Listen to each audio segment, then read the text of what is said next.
Path of the Pole by Charles Hapgood, Part 8. You are listening to Brothers of the Serpent podcast. Oh, I love this beautiful, new, sexy room. I just want to be in here all the time. And welcome back, ladies and gentlemen, boys and girls, angels and demons and monsters and serpents. This is Brothers of the Serpent podcast, and we are coming to you not live from a brand new and totally revamped 10 by 10 by 10 tangent cube of science, where we are nestled amongst the dusty bones of an ancient seabed high atop the Edwards Plateau. So Kyle and Laura spent the last, 4 or 5 days? Yeah. All the way through the holidays, pretty much, this last week. I think we did the last show. When did we do the last show? Tuesday? Wednesday? Yeah. Really? Yeah, it's been since then. Maybe it was Tuesday. I don't even remember. I think it was Wednesday. But yeah, after we finished that show, I basically just ripped everything out of here. Yeah. And then Laura repainted it. I bought lumber. I bought carpet. Laura went carpet shopping for me. Yeah. Carpet looks great. And, yeah. The old cigarette smell is gone. It's completely gone. Yeah. Which is a big Both deal. of us have quit smoking cigarettes for a while now, but it still smelled like cigarettes in here from the years of beers and smokes technologies and the rock and roll. And now the vapes they smell good. So. Yeah. But yeah, it's great. I made smaller shelves so we have a lot more room. Yes. I mean, this is both podcasts for video and also redoing it for the music. There's so much more room in here. Yeah, it's great. I got my nice keyboard in here now. Yeah. What else? Getting triggers for the sound bites, which we don't have right now. So I'll be randomly You're gonna be okay, kid. You're gonna be okay. We have an unmarked keyboard behind Kyle. The sound bites are there. We just don't know. I don't know what key where is they are. I have one key marked. Space weather news. That's later. right.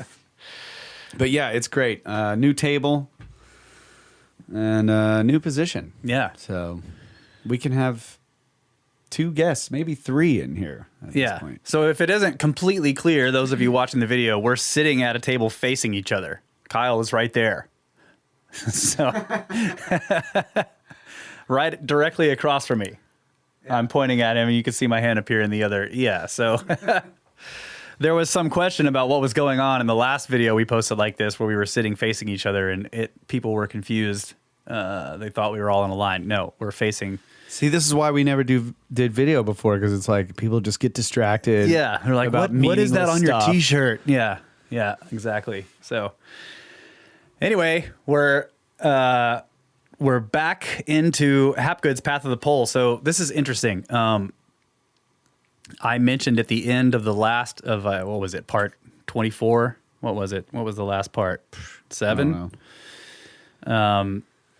That the next chapter, chapter 10, is the one that Hapgood keeps referencing all throughout the material we've been going through. This is the one where he's going to discuss the mammoths, the extinction event that happened at the end of the last ice age. Yeah. So I'm prepping for the show this week, and I'm going through all this material, and I'm like, man, because I can't recommend this latest Joe Rogan episode enough if you guys haven't listened to it yet. I haven't.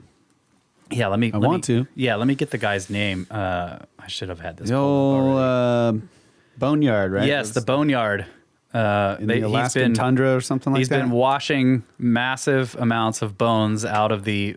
So, he's a gold miner, right? So this is like total Velikovsky, right? It just reminds me of the Velikovsky stuff. Velikovsky's talking about these gold miners going up there and they're washing the muck out to get to the gravel that is the gold-bearing gravel, right? Because the gold sinks all the way down, and then as the gravel is slowly moving over geological processes, the gold ends up on the bedrock. To the bottom, yeah. So they wash all the muck away, and the muck is like this.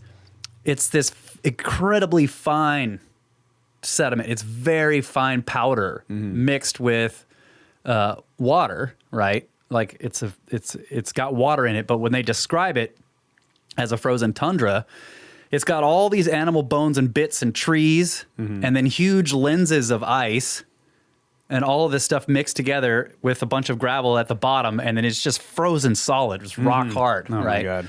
But that's a pain in the ass. Yeah, and you have to get to the very bottom of that, to the bedrock to find the gold. And so miners have been washing this stuff, hydraulic washing of it, Yeah. And so he's got this property where they have like this massive boneyard. He's got hundreds of thousands of bones, and they've got this massive hose. I guess they have a machine or whatever. He describes, you just turn it on and leave, let it go for a couple hours. Yeah. And then they come back and look.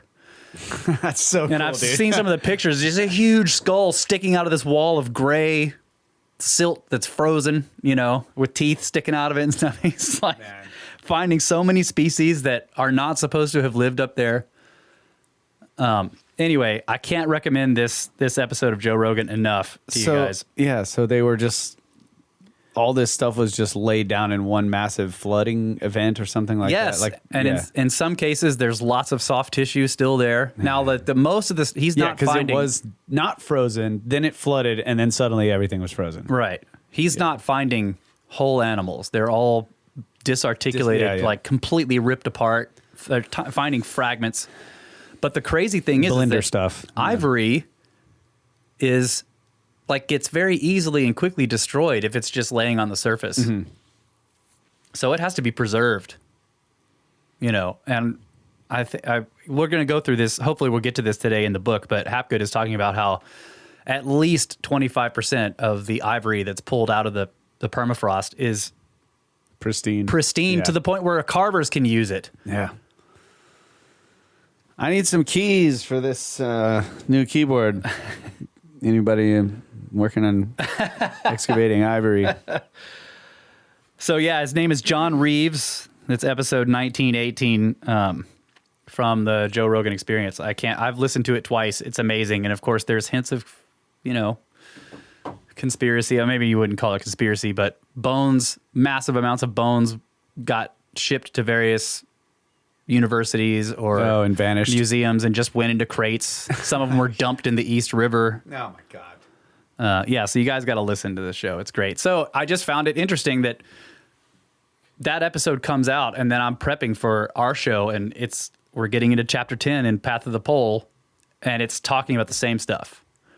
And I'm like, man, I'm actually probably reading in some cases about that guy's property because, his property is a big source of a lot of this stuff. How long has he been doing this? Well, the company, it's a complicated story, which he does go through in the show, but the company that he owns that purchased the land originally purchased it in the 20s. So they've had it a long time. All He's got an enormous amount of, his company has an enormous amount of land in Alaska for gold mining. So that's awesome. Yeah. They finding any arrowheads in there too? Spoiler alert. I'll listen to the show. Yes. But Damn it. But they have to be real careful with the archaeological remains. Yeah, of course. Because it's one thing if you're finding animal fossils, but once you start finding people stuff, it can get complicated fast. So anyway, we will be getting to that, but we do have a few things, and I actually struggled with this. I was like, should I just skip all this stuff and go straight to this chapter? But no, we need to finish what we were. I'm like, let's just skip this and get to the mammoths. But no. So we ended last time with we were talking about mountain building, and now we were on part 7 of chapter 9, sunken continents versus drifting continents. There is an extraordinary contradiction in the very fact that while continents are supposed to have been permanent, nearly all the sedimentary beds that compose them were laid down under the sea. There is no denying this fact. According to Schuchert, North America has been submerged no less than 17 times. According to Humphreys, the sea has covered as much as 4 million square miles of North America at one time. Termier argued that the sedimentary beds composing the mountain ranges extending eastwards from the Alps to Central Asia, which were laid down under the sea, would have required that the ancient Tethys Sea, in which they were laid down, should have been about 6,000 kilometers or 4,000 miles across. Geophysicists tend to argue that such seas, which clearly did exist, were merely shallow affairs, invasions of the continents by the ocean owing to some unknown cause. The positive evidence for this, based on the apparent absence from the sedimentary rocks of sediments formed in the very deep sea has a fallacy in it, as will be made plain. The positive evidence against the assumption that all these seas were shallow seas is, on the other hand, enormously strong. Umgrove, for example, remarks, not only have parts of the continents foundered below sea level since Precambrian times, but they have even done so until quite recently, and their subsidence occasionally attained great depths. The present continents are but fragments of one-time larger blocks. A particularly important example of such foundering seems to have occurred in the North Atlantic, off the northeastern coast of the United States. It has been found that the sediments that compose the northeastern states were derived in ages past from a land mass to the eastward in the present North Atlantic. This is very interesting. Some geologists have attempted to argue that these sediments might have been derived from a landmass situated on the present continental shelf, but the argument fails from every point of view. Brewster, for example, comments, "It must have been a large continent, for the sand and gravel and mud, which the rivers washed out to sea and the waves ground up on the shore, have built up most of half a dozen big states, while in some places the deposits are a mile thick." So they're talking about a lot of the states in the northeastern United States are built of washed out sediments from some other continent farther to the east of them that no longer exists above sea level anyway. Umgrove says that while it is impossible to estimate the size of the landmass, which is called Appalachia by the geologists, it was clearly large because they don't want to call it Atlantis. It was clearly large to judge from the fact that it has been possible to trace out in the sedimentary beds of the Appalachian Mountains the outline of an enormous delta formed by a giant river flowing out of the landmass to the east. So I'm not sure, but I'm imagining that. So we have the Appalachian Mountains, and folded in them is the remains, basically the fossil remnants of an enormous delta from the bottom of a river system that was to the east of the mountains.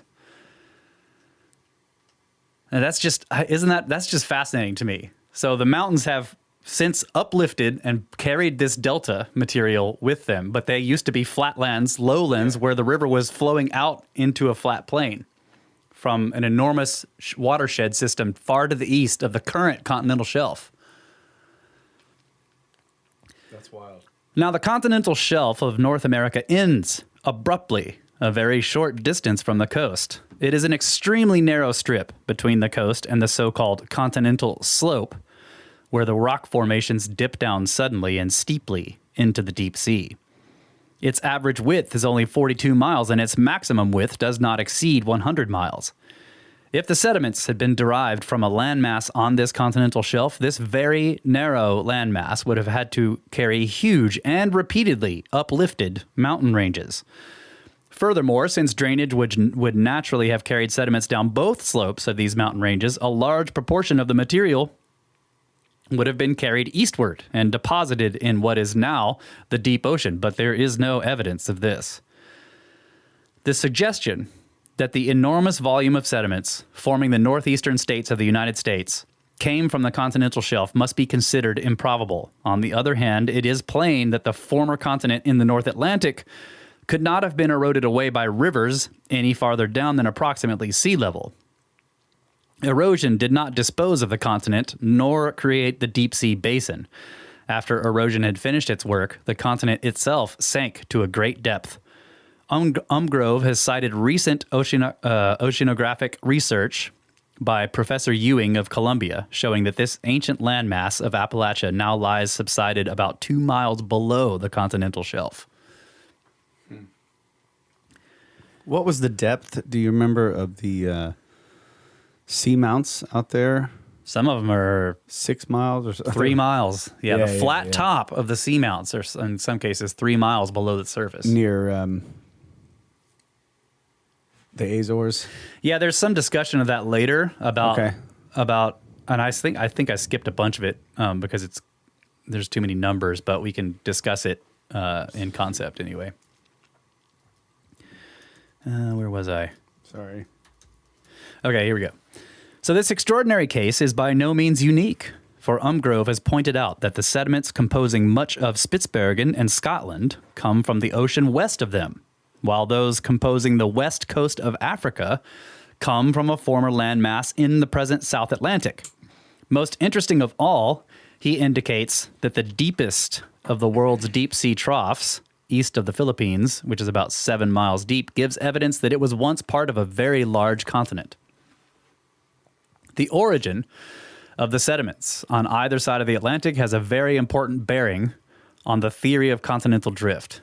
If America and Europe split apart, just where did these sediments come from? The problem is insoluble without assuming a continent in between.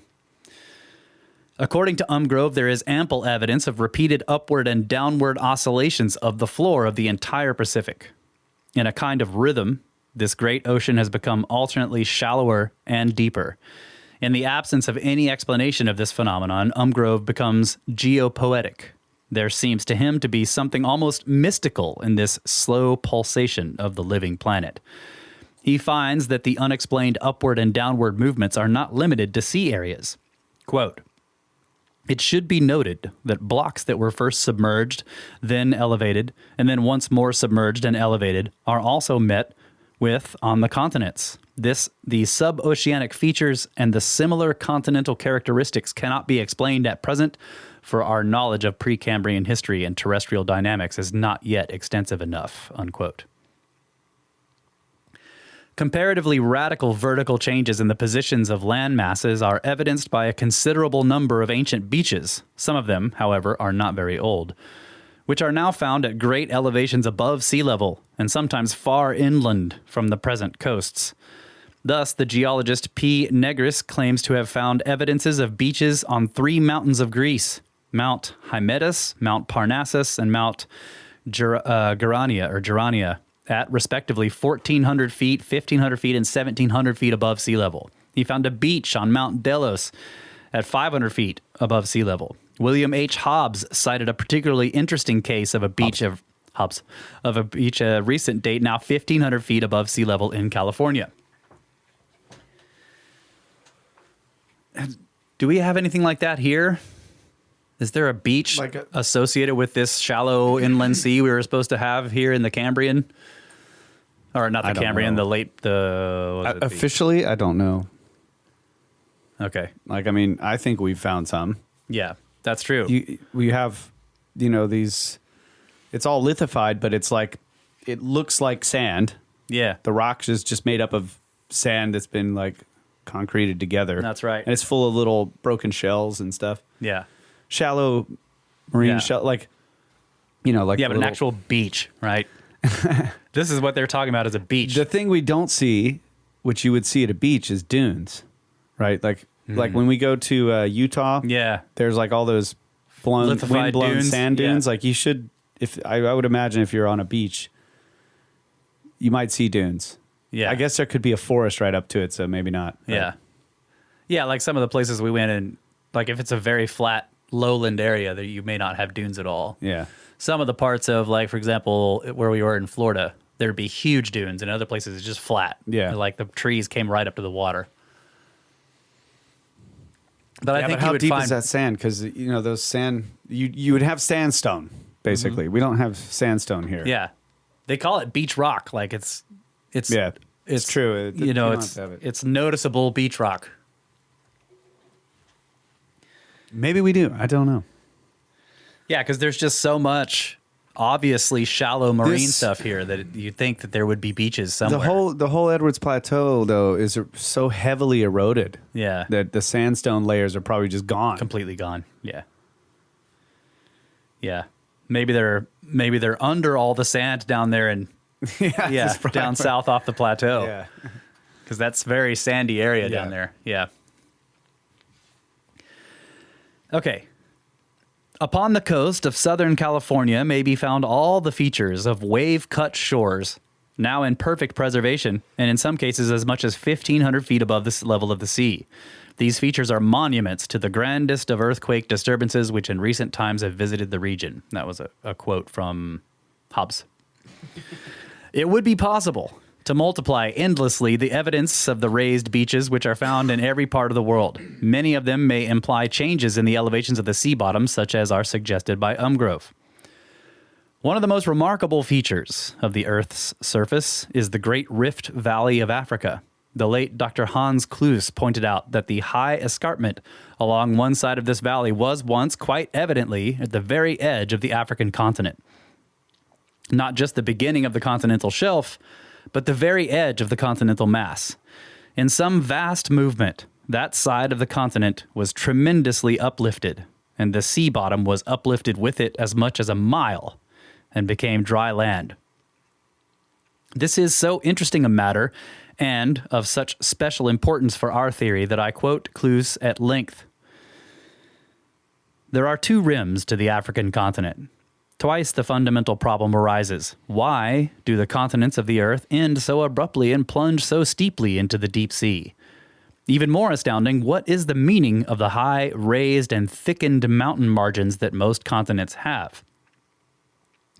The short cross-section through the long Lebombo chain looks unpretentious, but it illuminates events far from this remote plot of the Earth. For here, the old margin of the continent is exposed. Not so long ago, during the Cretaceous period, the sea extended to here from the east. The flatland between the Lebombo Hills and the present coast is uplifted sea bottom. What we see are flanks of a downward bend of high Africa toward the Indian Ocean. But we see much more. The sedimentary strata are followed by volcanic rocks to the east of the hills. Some parallel the strata like flows or sheets poured over them and tilted with them. Others break across the sandstone layers and rise steeply from below. This means that as the continent's rim was bent downward at the Lebombo Hills, the crust burst and cracks opened through which hot melt shot upward and boiled over.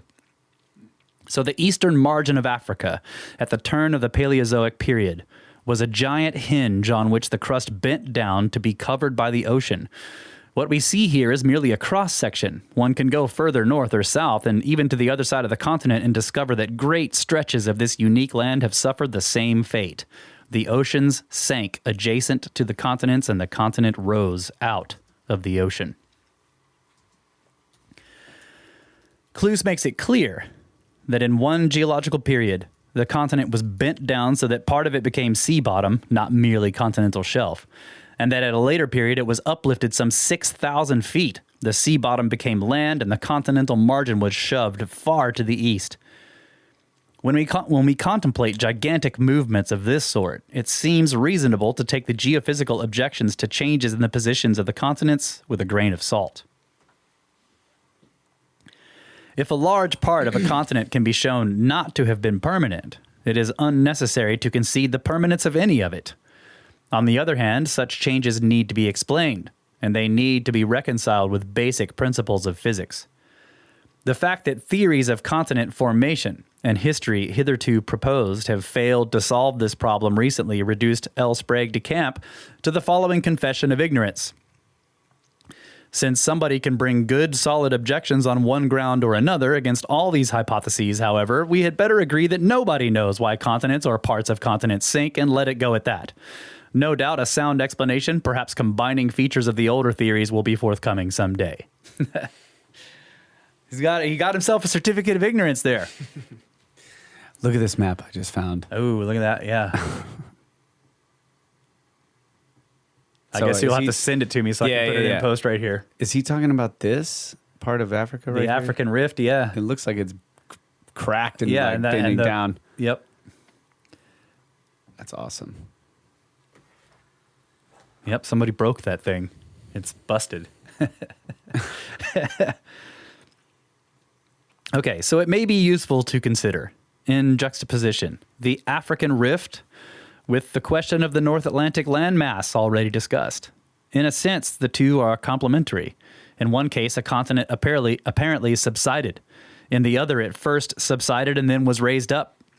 Quite obviously, the movements in both directions must have been related to one fundamental dynamic process. The physical geology of the rift, which can be directly examined, shows that the indirect evidence of the sedimentary rocks of the northeastern states of the United States and of Scotland and Spitsbergen, and the paleontological evidence must be taken seriously. The evidence in favor of an important landmass in the present North Atlantic cannot be dismissed. The theory of drifting continents does not offer a solution to these problems. So then part 8 goes into deep sea sediments. We're going to skip most of this, but he talks about the seamounts. And one of the interesting things about the seamounts, and we might have discussed this with Randall, I can't remember because it's been so long since we did those episodes, but the seamounts, they're massive mountains that are basically at the bottom of the sea, and most of them have flat tops. And the theory, this is what Hapgood is talking about, the theory is that the flat tops were caused by the fact that they used to be, that was the level of the sea at the time, and they got eroded flat, and then they sunk, right? So they're getting uplifted, and then they're basically cut off by erosion down to close to sea level, and then they sink down. But some of those... They did find beach sediments, right, on those mountains. Yeah. On But those some of seamounts. the seamount flat tops are 3 miles below sea level. Yeah, so of course. So Hapgood is basically saying like this is a massive movement of the entire sea bottom. Yeah. You know, because the mountain isn't sitting in a hole. Like it's not in its own hole that's sunk it that far down. Like the whole sea bottom has to drop the mountain down. Yeah. And he was like, one of the explanations was, over time, so much sediment is washed in from the continental shelves and ends up on the deep sea bottom, and then that causes isostatic response, and the whole thing sinks down. But there's been no evidence of enormous amounts of sediment on deep sea bottoms. They have very little sediment compared to what was thought was going to be found there. Yeah. So that was earlier in the book too, right? Yes. So there isn't going to be, there isn't going to be an massive isostatic response that can sink a mountain that used to be at sea level 3 miles down from the amount of sediment that's on the sea bottom. Okay, what time we got, by the way? I didn't. Oh, you did set the timer. I did. Timer is going. The old sands of time. Sands of time. Handy device. Yes. Recently invented. It's a very brand new type of clock. High tech. It's very high technology. It's there's nanotechnology in there. There is nanotechnology. Yes. Yes. Okay. I just want to know, how did they get the sand in there? I have no idea. Teleportation. Yes. I mean, like, how do you make the glass, and then how do you get the sand inside once it's done? Okay, so part 9, which we have time enough to go through a little bit of this. Density changes in the lithosphere. It has, until lately, been the impression that the lithosphere, considered to be a crystalline layer between 20 and 40 miles thick, was itself composed of various layers, with rocks of increasing density at increasing depths. This would have been a natural development with a cooling Earth, for it might be supposed that the lighter materials in a liquid would tend to float on the heavier ones and would solidify in the order of their density, with the lightest on top. Daly in 1940 proposed the following layering of the lithosphere, at least beneath the continents. A, the sedimentary rocks at the surface. B, below these, a layer of basement rocks of granitic type, ending about 9 miles down. C, a third layer of rock of somewhat greater weight, about 15 miles thick. I'm glad that he doesn't describe them any more than that. Granite, and then heavier stuff. C, a third layer, and D, a fourth layer, 6 miles thick, of still heavier rock. Having proposed these layers, however, he added that, quote, the exact depths of the discontinuities are not easily demonstrated, unquote, and, quote, it seems clear that each of the breaks varies in its depth below the rocky surface, unquote. In another place, he gave evidence of light matter at the very bottom of the crust. These layers, then, according to Daly, are very peculiar. There is nothing regular about them. On the one hand, he gives rough estimates of their thicknesses. On the other hand, he indicates that these estimates are of little value.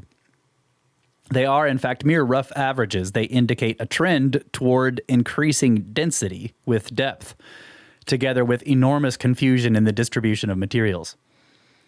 In view of the extreme uncertainties of Daly's view of the structure of the lithosphere, it can hardly come as a complete surprise that the most recent geophysical investigation of its structure by the method of sound wave surveying has failed to show any distinct layering at all.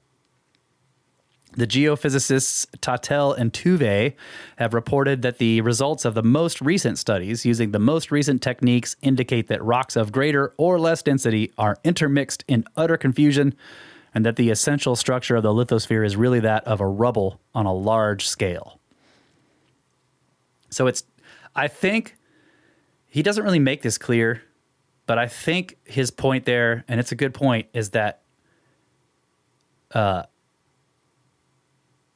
rubble on a large scale implies a chaotic and jumbled mass of stuff that moves around a lot, rather than the standard sort of like, okay, the slow cooling Earth. Right, yeah. We had a molten ball, and it slowly cooled after it had time to segregate in, heaviness layers. Right.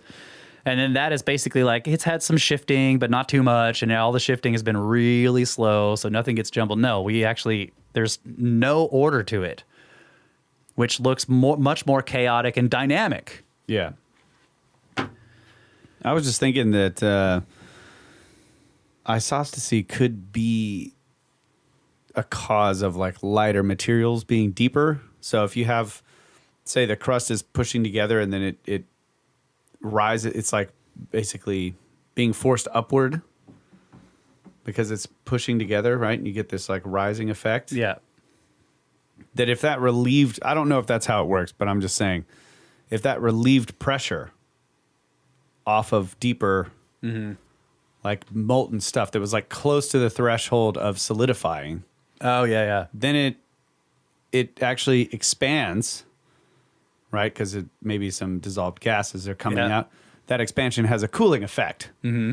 So then it could just solidify, expanding into a less dense form than the rock above it, because the rock above it is actually rising up. Okay.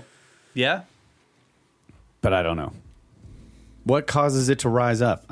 Is it pressure from underneath? Is it pressure from the sides? Venus coming really close. Yeah, that's true. That's what it was. Okay. We got to take a break. Yes.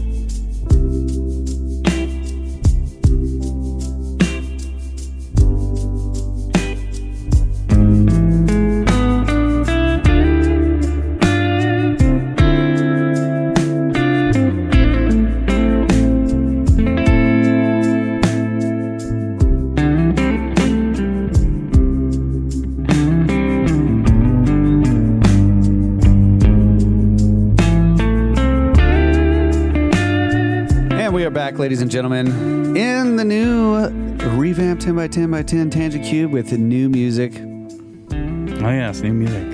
Yeah. Just a little bluesy jam. Me and Daniel laid down some fine bass line on it over the holidays. Right after I got all the equipment set up, we were like, let's jam. It's been great. It's inspiring having everything redone. Yeah. Real nice. Very nice. And yeah, it's very clean. Makes me want to be in here. Spacious. I mean, relatively speaking, for the cube, spacious. Yeah, I mean, there's a lot of space in here. So you're only running into stuff like every 10 seconds, right, as opposed to every 2 seconds. Right, that's right. So we're gonna skip a bit here. Skip a bit, brother. But it's basically he's just continuing the discussion here of the composition of the lithosphere, about how rather than it being layered, it's very jumbled, and that doesn't seem to support the idea that continents are permanent. And he goes through some things. He's like, some of these geophysicists and geologists are discussing, like, now if you can expect some jumbling near the surface, but the fact that it's jumbled all the way down to the molten areas, that you find the lightest rock right above the magma, in some cases. They're just like, this doesn't make sense. So skipping a bunch of that, but we'll catch the end of it here. So he says, I was thinking about gravitational anomalies, though. Like, yeah, a gravitational anomaly possibly being like a large dense thing deep in the crust. yeah, if it's connected to mass, Yeah. in the way that in the standard model, Yeah. yeah. Yeah. But I mean, are we talking balloon Earth here or what? Anyways, It's little tiny black holes. yeah, that's what it is. So, Jagger, he says, for one, considered that it was far more reasonable to account for subsidence or elevation at the surface by changes of weighting deep in the lithosphere than by erosion and sedimentation of the surface. He remarked, it would seem possible that intrusive and extrusive processes may lighten or weight the crust much more profoundly than the movement of sediments. In other words, intrusive and extrusive processes of magma and other things, rather than movements of sediments, which are the lightest form of rock that are always on the surface, movements of that around is not going to cause weight, moving of weight around in the crust much more than. Get your hand out of my video, man. I'm being hand wavy. So yeah, he's basically saying the heavier rock in the magma would lighten or weight the crust much more profoundly than the movements of sediments on the surface. So how precisely would these processes be apt to be set in motion by a displacement of the lithosphere? We did see that displacement would cause a general fracturing of the lithosphere, the creation of a new worldwide fracture pattern.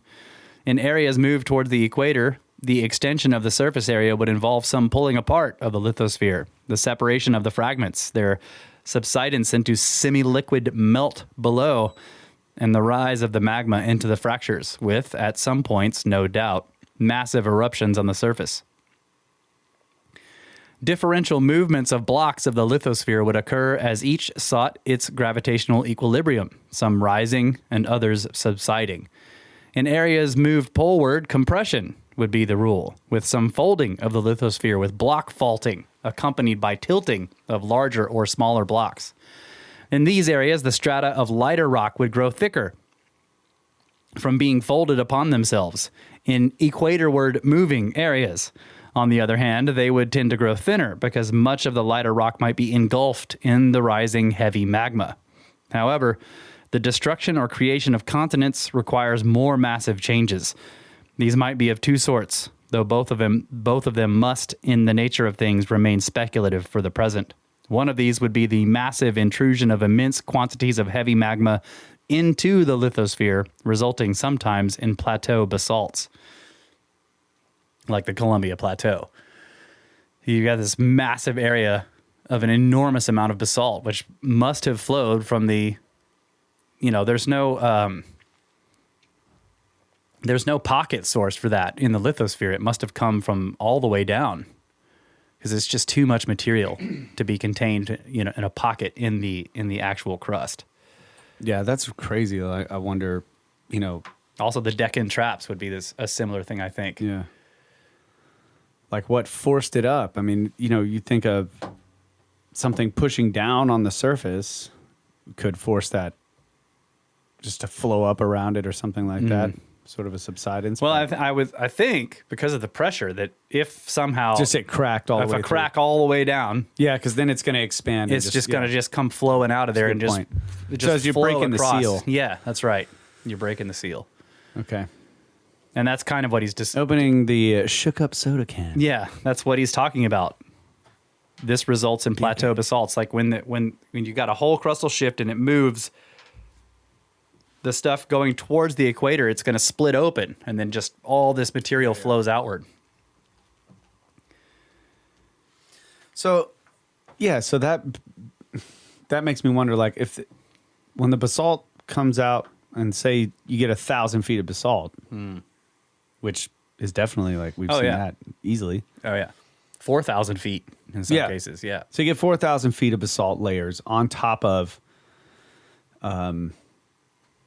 sediments, and then granite or Yeah. granitic bedrock, and then like more dense rock. Yeah.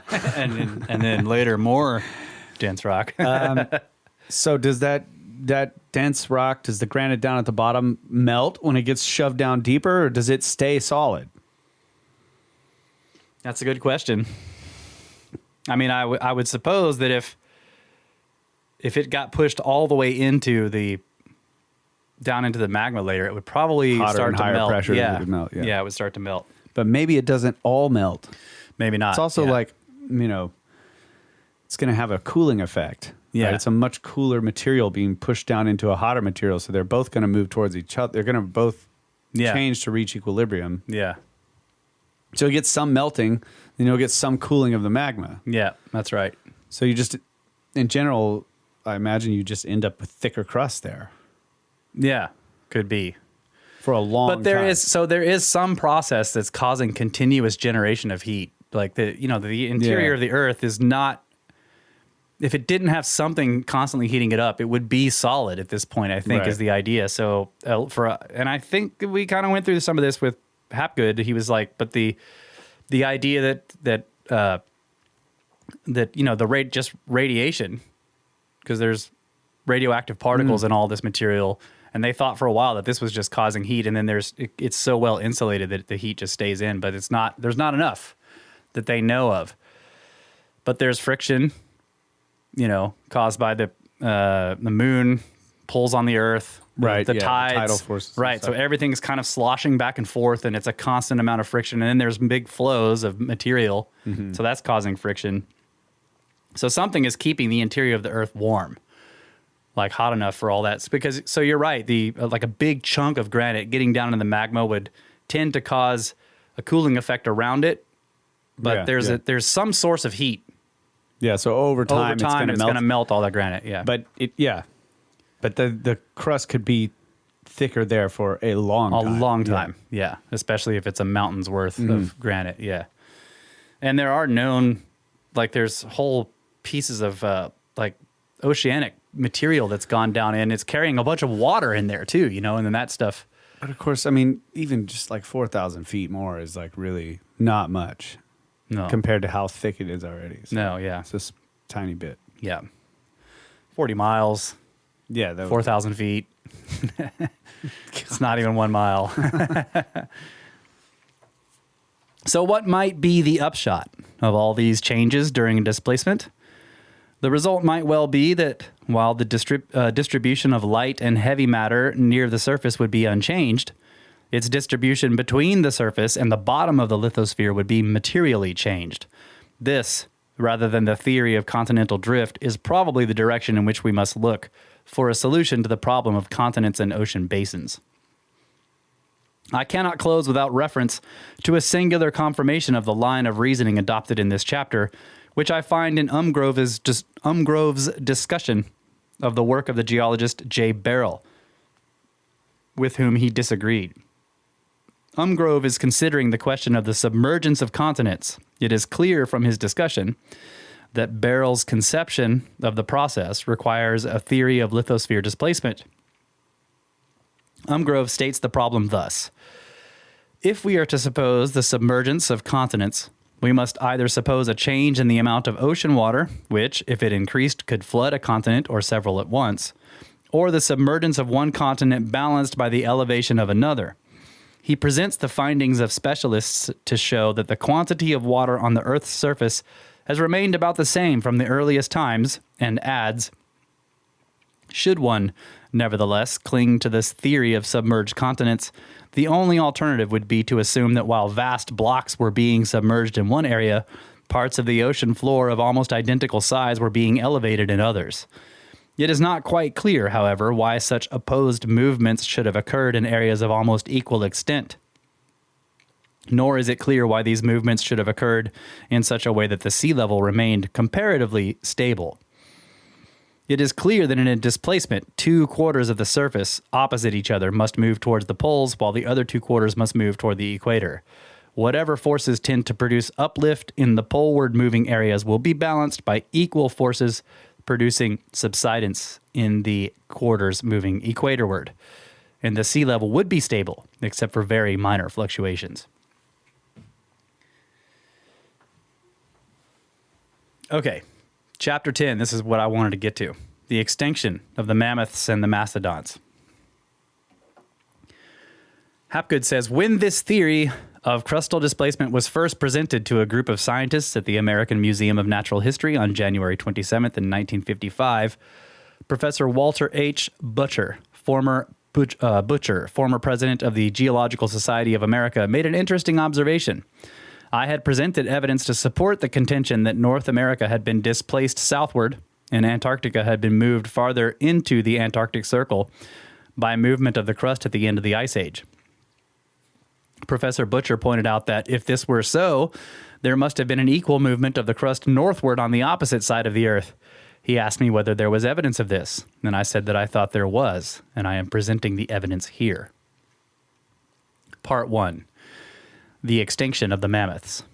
The closing millennia of the Ice Age saw an enormous mortality of animals in many parts of the world. Hibben estimated that as many as 40 million animals died in North America alone.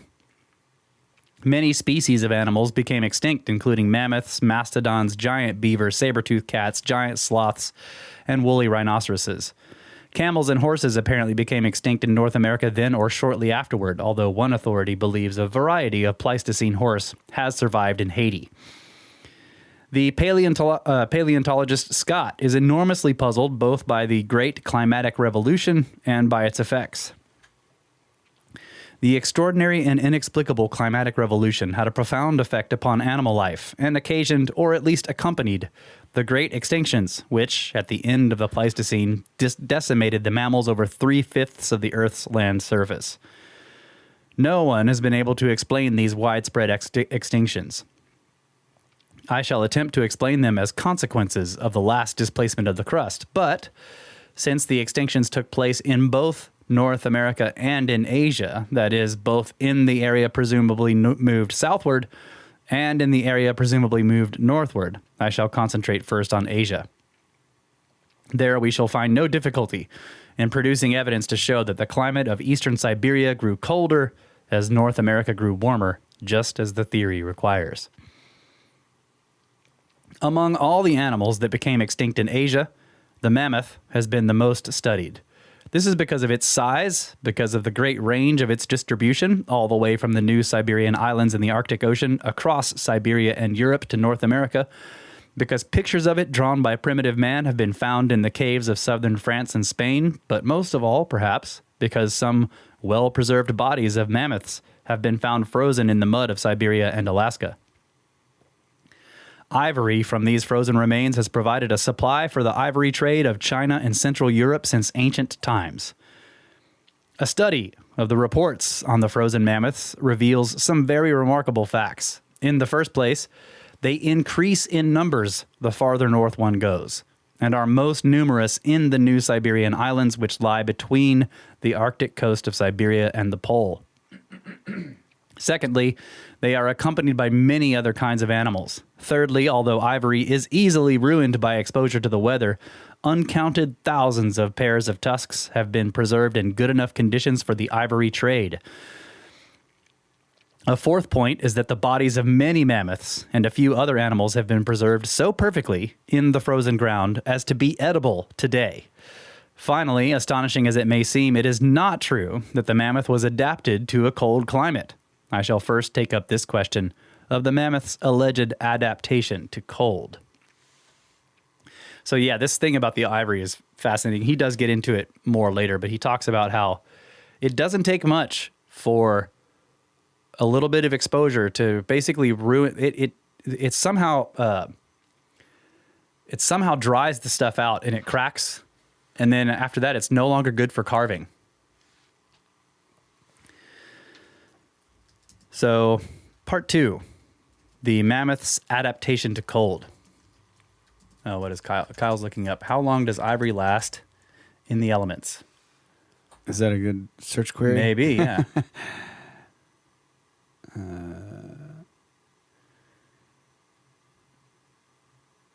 Let's see here. I should do the screen recording of this as well. That would be cool. But, we're figuring this out, folks. Yeah. Anyway, keep going. Okay. It has long been taken for granted, without really careful consideration, that the mammoth was an Arctic animal.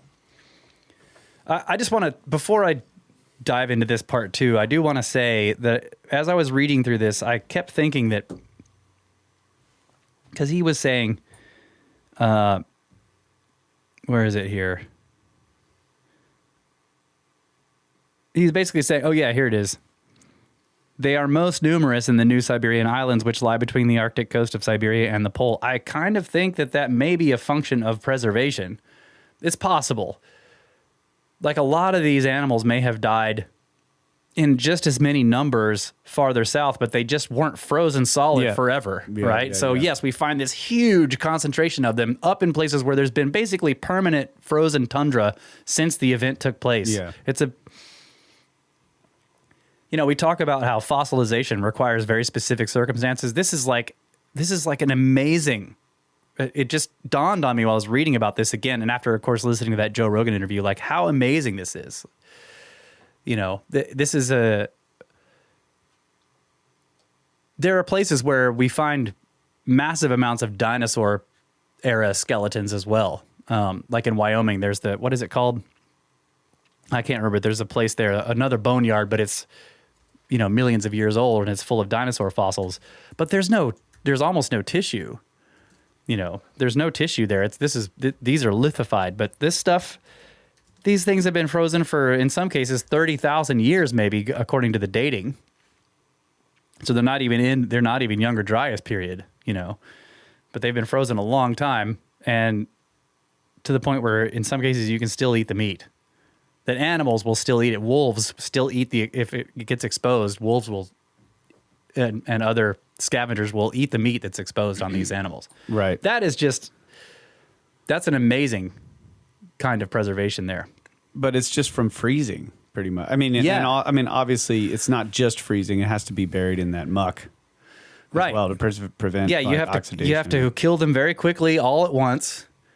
Carry a whole bunch of them in mass, along with all the other stuff. There's trees and other things in a kind of matrix of water and sand and all this stuff, and then lay all that stuff down and then have it freeze and never unfreeze for 10,000 years. And you're talking about animals that don't live, and plants that don't live in an Arctic environment. So they're in a kind of a warm or temperate place. Right? So this extraordinary event picks up all these animals and trees and forests and all this stuff, mixes it with a bunch of water and gravel and a whole bunch of and sand and all this other material, moves it in enormous masses where they gather in pockets, probably in the landscape where the water is flowing. So there's a backflow area or maybe an eddy current. They're all caught in there. And then I get to wave my hands.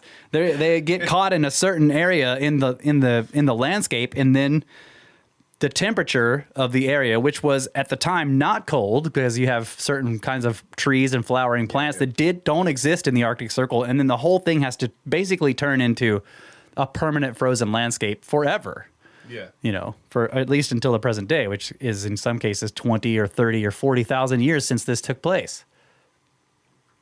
You can't preserve organic tissue in any other way. If you just fossilized it it would just turn into stone. It's not. But in these cases, you can cut a steak off of it and cook it. It's like this is a very specific thing. Yeah, it's like it has to be like freezing along with protecting it from oxidation. Yeah, is what I'm thinking. Like, so you bury it in this muck that's already anaerobic. Protect it from oxidation, from desiccation. It has to not dry out. The muck has to have something that absorb or bonds with all the oxygen quickly. Then you put it in that, and then you freeze it. Yeah. So there's no bacteria that will infect it. That's there's right. And it's no oxidation. It's just preserved. And he has some stuff in here where they're talking to experts on freezing food. Yeah. Right. And they're saying you can't just deep freeze it instantly. That'll cause damage, and you can't freeze it a little bit and leave it that way because then it'll dry out. right? There's a certain way you have to do it. You bring it to a certain temperature and let it kind of freeze, and then you drop it real low, and then you can never raise it above that temperature. Yeah, man, it's crazy. So it's a very specific set of circumstances that, that industries today spend a lot of money on facilities to do this specific process so that you can preserve meat for a long time. But it happened naturally over enormous areas. Man, look at this. So, agents of deterioration of ivory. Okay, physical forces, fire, pests, light, ultraviolet, and infrared, incorrect relative humidity, Yeah. thieves and vandals, water, pollutants, incorrect temperature, and disassociation. So those are like the categories on Wikipedia here. Oh, yeah. I don't mention oxygen, so maybe that's not an issue. But Well- relative humidity, Yeah. it absorbs and releases moisture with changing humidity. Ivory tends to shrink, swell, crack, split, and or warp on exposure to extremes or fluctuations in relative humidity and temperature. Low relative humidity causes desiccation, shrinkage, and cracking, while high relative humidity can cause warping and swelling. Yeah. And in underwater, it says the organic components in ivory is called ossein, maybe? Yeah. OSSEIN, which is decomposed by hydrolysis and after long-term exposure can cause the ivory to turn into a sponge-like substance. Even for cleaning purposes, water can damage ivory, so it should be avoided. Yeah. Oh, no. Been cleaning those piano keys on that upright with water on a rag for years. Corroded metals and colored materials can stain ivory. Yeah. Yeah, it's that I think Fluctuation in relative humidity. But what? that organic component. If that stuff is ruined and it loses it, it becomes not good for carving.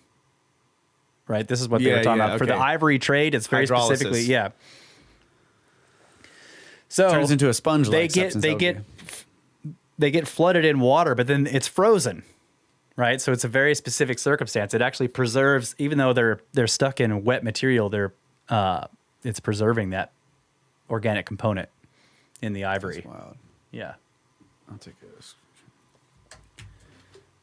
Oh. I don't think that was recorded. My computer made a very strange sound for that screenshot. Yeah. Okay, so it has long been taken for granted without very careful consideration that the mammoth was an Arctic animal. The opinion has been based on the mammoth's thick skin, on its hairy coat, and on the deposit of fat usually found under the skin. Yet it can be shown that none of these features mean any special adaptation to cold. To begin with, the skin and the hair. We have a clear presentation of the facts by the French zoologist and dermatologist H. Neuville. His report was published as long ago as 1919. He performed a comparative microscopic study of sections of the skin of a mammoth and that of an Indian elephant. So again, think of this. He's able to study in detail the organic skin of a mammoth. This is what I'm talking about. That's wild. And he's able to take it and compare it to an existing Indian elephant, right? He shows that they were identical in thickness and structure.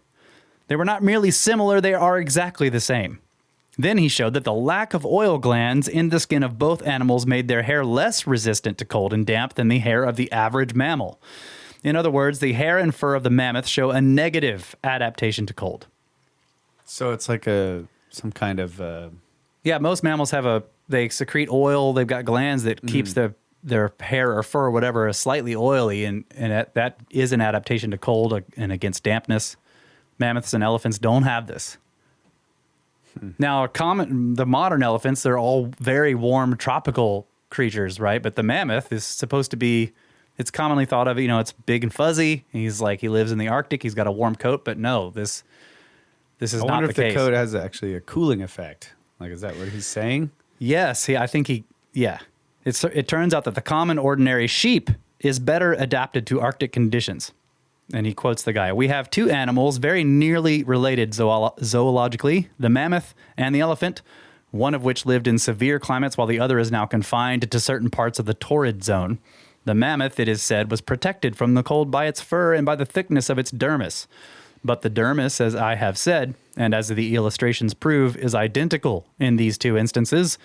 It would therefore be hard to attribute a specially adaptive function to the skin of the mammoth versus the modern elephant. Yeah. The fur, much more dense, it is true, on the mammoths than on any of the living elephants, nevertheless is present only in a very special condition which is fundamentally identical in all of these animals. Let us examine the consequences of this special condition, consisting, I may repeat, in the absence of cutaneous glands. The physiological function of these glands is very important. And he has a footnote here. It is merely necessary to mention that according to the opinion now accepted, that of Una, the effect of the sebum, what's that? Let me see if I can reel that up real quick. Sebum, an oily secretion of the sebaceous glands. The effect of the sebum is to lubricate the fur, thus protecting it against disintegration, and that of the sweat is to soak the epidermis with an oily liquid, protecting it also against desiccation and disintegration. The absence of the glandular secretions puts the skin in a condition of less resistance, well known in dermatology. It is superfluous to recall that the sebaceous impregnation gives the fur in general its isolating properties and imparts to each of its elements, the hairs, its impermeability, thanks to which they resist with a well-known strength all disintegrating agents, and notably those which are atmospheric. Everyone knows to what degree the presence of grease produced by the sebaceous glands renders wool resistant and isolating, and to what degree the total lack of this fatty matter lessens the value of woolen goods. So that's a quote from the study. Guess we better stop washing our hair. Right. Be more resistant to all That's right. deteriorating agents. Neuville points out both that the mammoth lack sebaceous glands and that the oil from these glands is an important factor in the protection of an animal against the cold.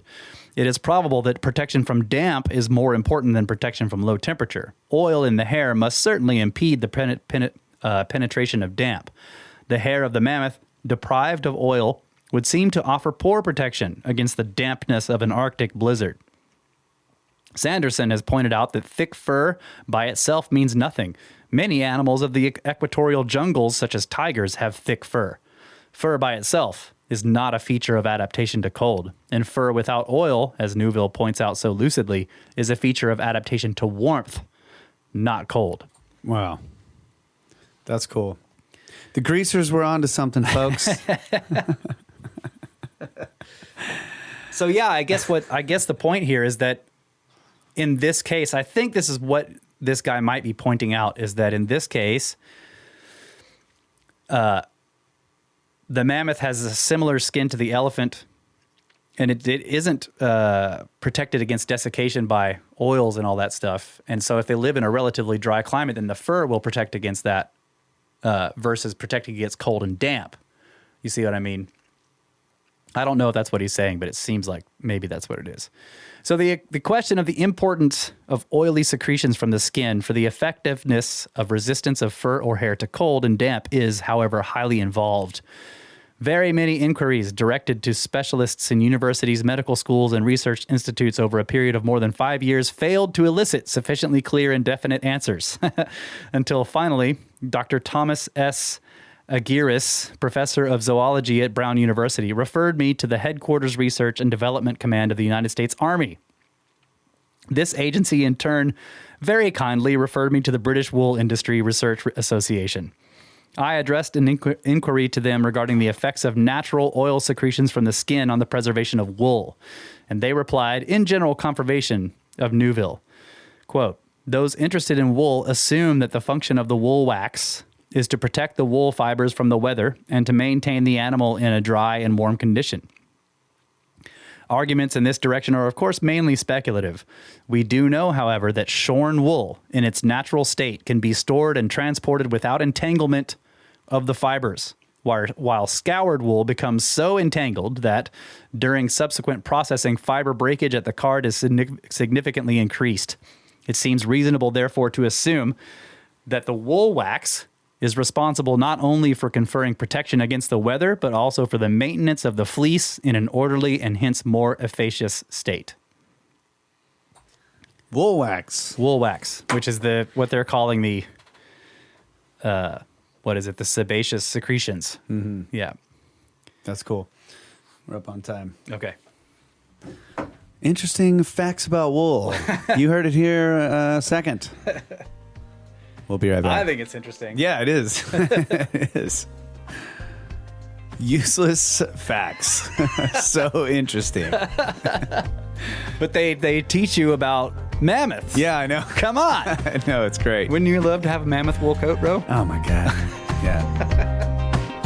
Yeah, we need to clone them. I want one.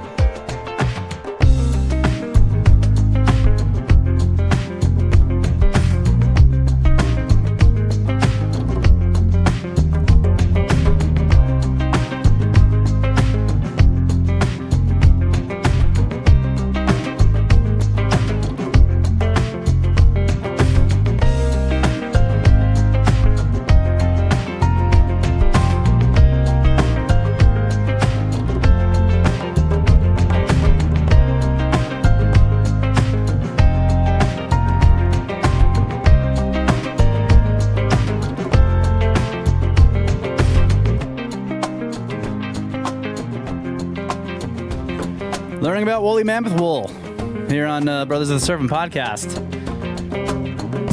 Part 8. Is this part 8? It's part 8 of our book report. I don't know. It's been a long time. On Path of the Pole. Yeah. By Charles Hapgood.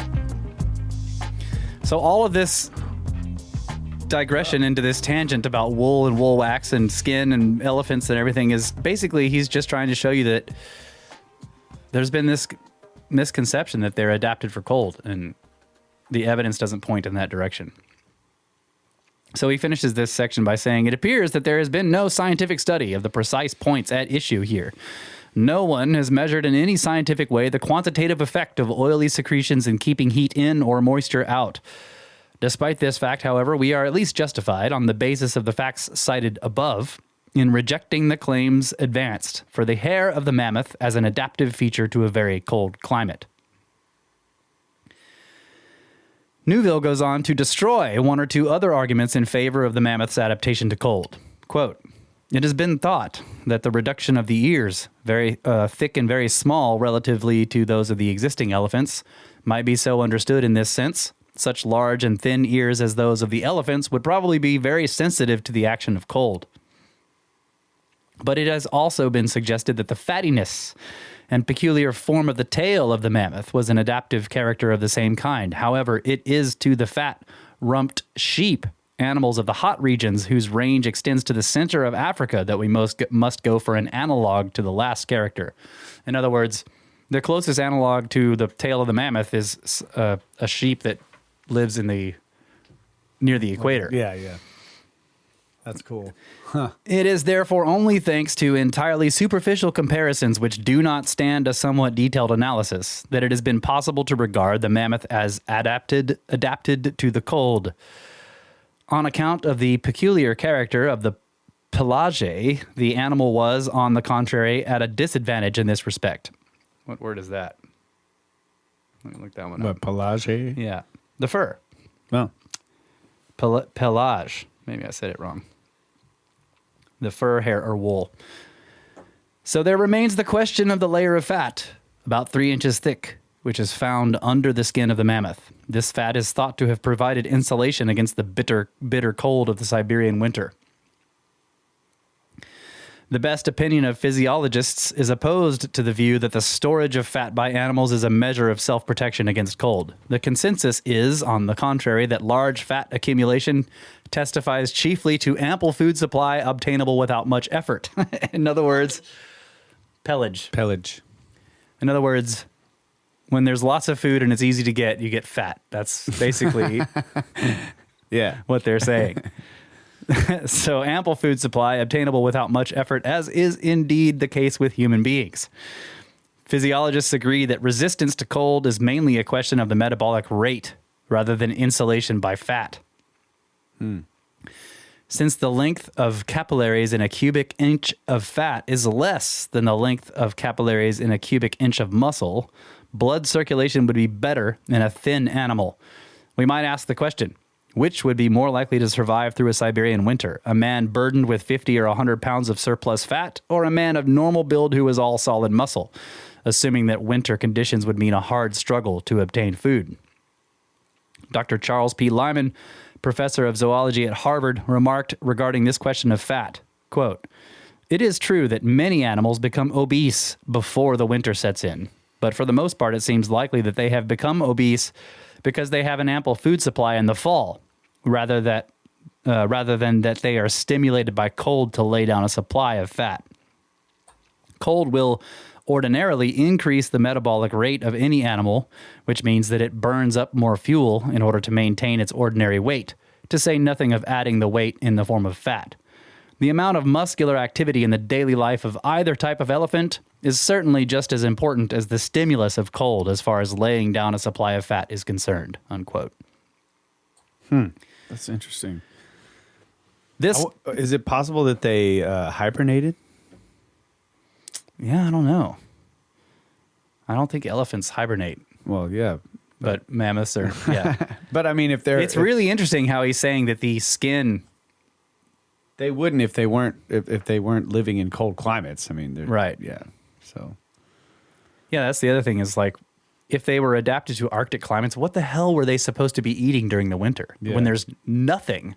yeah, They have to eat tons of food. I mean, like a very large amount of food they need to eat every day. you get these bears that I don't know a whole lot about them, but I mean they eat a ton of food and then they just sleep. Right.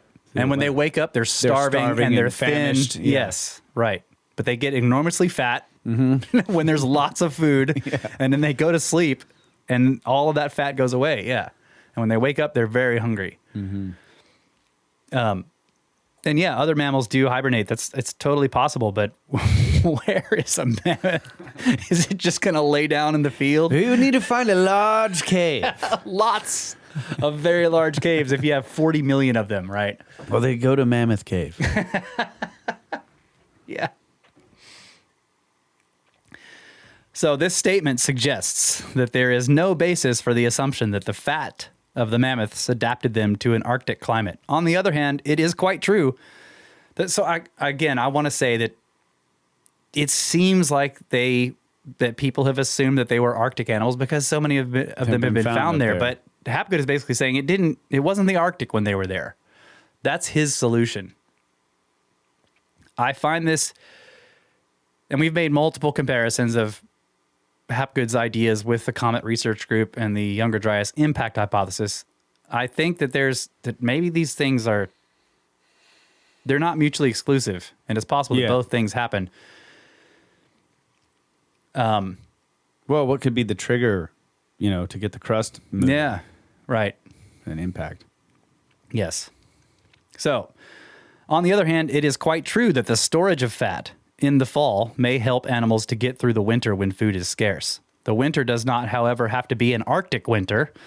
A winter such as we have in temperate climates is quite cold enough to cut the available food supply for herbivorous animals. It seems that under favorable circumstances, even the African and Indian elephants accumulate quite a lot of fat. F.G. Benedict, in his comprehensive work on the physiology of the elephant, considers it to be a fatty animal. The resemblances between the mammoth and the Indian elephant extend further than the identity of their skins in thickness and structure, and the fact that they were both fatty animals. Bell suggests that they were only two varieties of the same species. Quote, Falconer insists on the importance of the fact that throughout the whole geological history of each species of elephant, there is a great persistence in the structure and mode of growth of each of the teeth, and that this is the best single character by which to distinguish the species from one another. He finds, after a critical examination of a great number of specimens, that in the mammoth, each of the molars is subject to the same history and same variation as the corresponding molar in the living Indian elephant, unquote. It is clear that the similarities in the life histories of each of the teeth of these two animals were more important than the differences in the shapes of the teeth, which were such as might easily occur in two varieties of the same species. It cannot be denied that two varieties of the same species may be adapted to different climates, but it must be conceded that the adaptation of two varieties of the same species, one to tropical jungles and the other to Arctic conditions, is against the probabilities. So he's saying there that he was talking about the teeth being worn in the same ways, like they were eating the same food. Right. Yeah. The same types of foods. For the same length of time. Like, yeah. Okay, part 3, the present climate of Siberia. The people who lay the greatest stress on the adaptation of the mammoth to cold ignore the other animals that lived with the mammoths. Yes, we know that along with the millions of mammoths,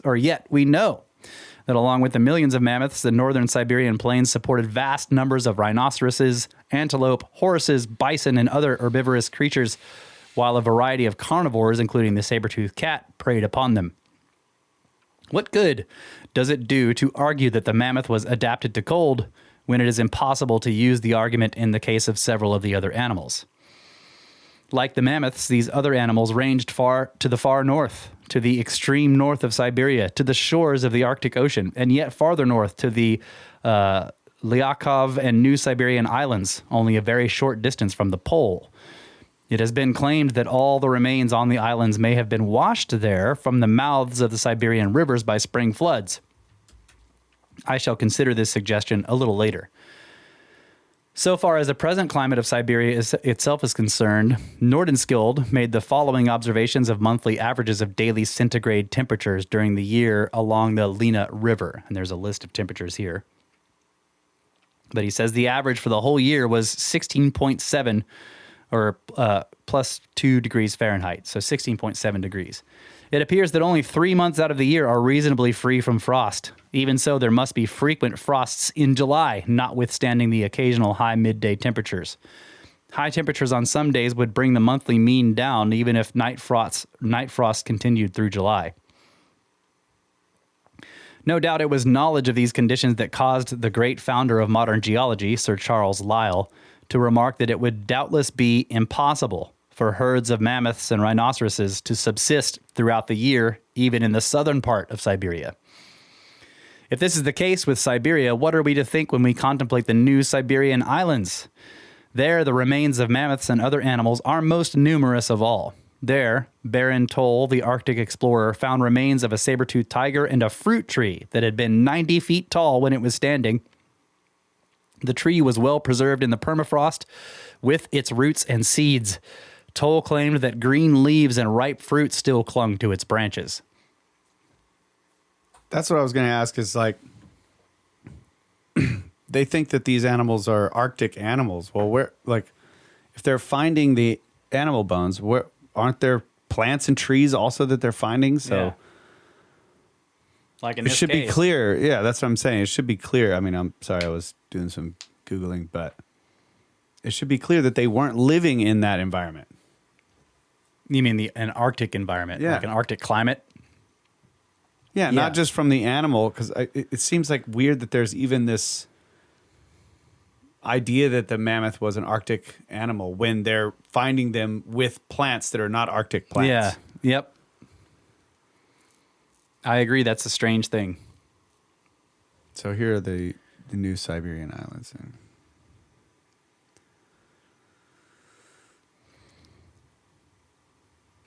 What's okay? Kyle's got Google Earth pulled up. Yeah. Which way is north? The North Pole is like right It's right there. Okay. I mean, there's green. Every way is south, basically. That's right. Okay. I want to see the. Okay. So he says, yeah, the tree, a 90-foot tall fruit tree that still had green leaves and ripe fruit clinging to its branches, frozen in the permafrost. Yeah. On the New Siberian Islands. Yet at the present time, the only representative of tree vegetation on the islands is a willow that grows 1 inch high.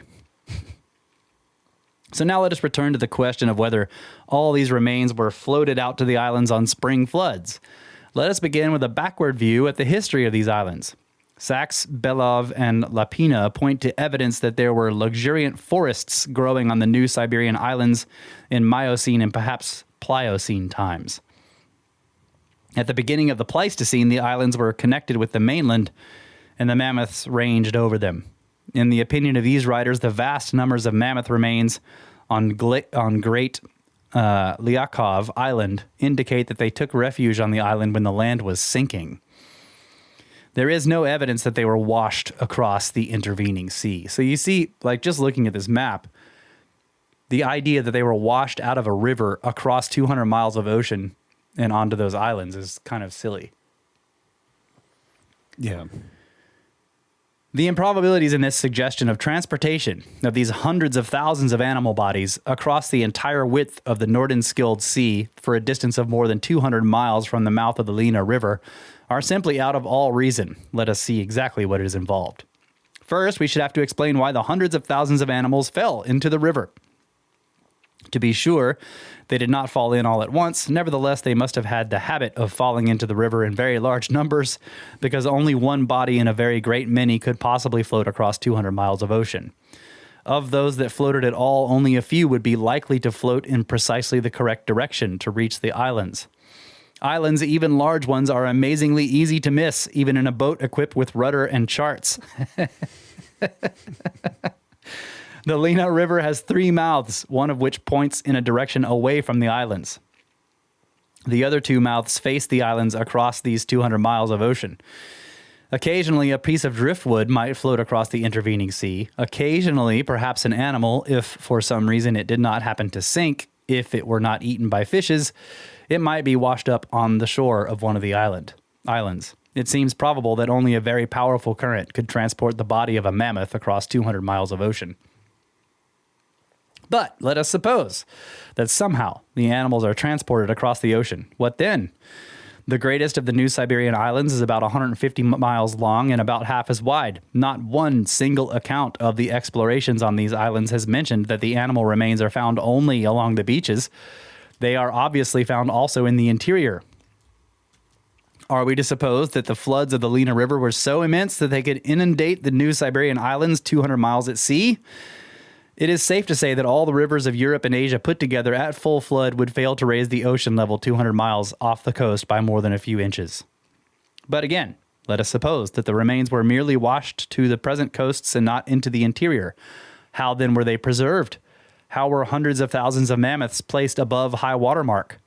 Storms, no doubt, but whatever storms can wash up, other storms can wash away. No accumulation of anything occurs along the coasts because of storms. All that storms can do is destroy. They can grind up and destroy anything. And they would have ground up and destroyed all the bodies, including, of course, the 90-foot tree with its branches, roots, seeds, green leaves, and ripe fruit. I think it is plain that the only reason suggestions of this kind are advanced is that there is a need to support some theory that has been developed to explain some other part of the evidence, some local problem. Moreover, there is always need, to discredit the evidence that argues for drastic climatic changes. Naturally, the knowledge that the Arctic islands, though they are now in polar darkness much of the year, were in very recent geological times able to grow the flourishing forests of a temperate climate eliminates any need to insist that they were always as cold as they are today. Thus, it is not a question at all of whether the climate grew colder, but merely a question of when the change occurred. Campbell has contributed a suggestion with regard to the alleged floating of hundreds of thousands of bodies across the Nordenskjöld Sea. He notes that bodies ordinarily float because of gas produced by decomposition. Decomposition is at a minimum in very cold water, and therefore bodies ordinarily do not float in very cold water. Good to know. Yeah. Pro tip, folks. As an example of this, he points to a peculiarity of Lake Superior. The waters of this lake are very cold, and there is an old saying in the lake region that Lake Superior never gives up its dead. Ooh. They just go to the bottom and stay there. Good to know. So why, this is the 1970s he's writing? Yeah. Right? 50s and then the 70s. 50s and then the 70s. So why at that time did they not want to admit, why don't they want to accept drastic climatic changes? I mean, I think I know the answer to this, but. Because, climate change on that scale, and I don't know, but I think the implication is to outside the scope of the uniformitarian ideas of, because you're Which not are just, necessary because he mentioned Lyell in there, yeah, Charles Lyell, yeah, which is he was like a father of geology, yeah, working with Darwin. Darwin, Yeah. So that's what I wanted to point out. Yeah. That those two guys were working together, and like Darwinian evolution needed geology to be a certain way Yeah. to help explain how these things happen. Yeah. So yeah, it's like that narrative is created, and then you don't want to disturb that Right. with gigantic catastrophes that are normal, quite normal. Yeah. Like as you go, like you were pointing out, you go dig down through the crust and it's just a jumbled, chaotic mess, which means like there must be There isn't like a slow, yeah, that's right. crazy stuff happening It's dynamic. quite and often. yes. Right. Right. And it's a problem with Survival of the lucky. That's right. I mean, it has been pointed out, like the mammoths were the fittest, right? They existed all this time, and just you had the apex species all over the planet just get destroyed Yeah. by geological processes. Same thing in the dinosaurs. These mass extinction events kill the fittest, Right. the top of the evolutionary chain,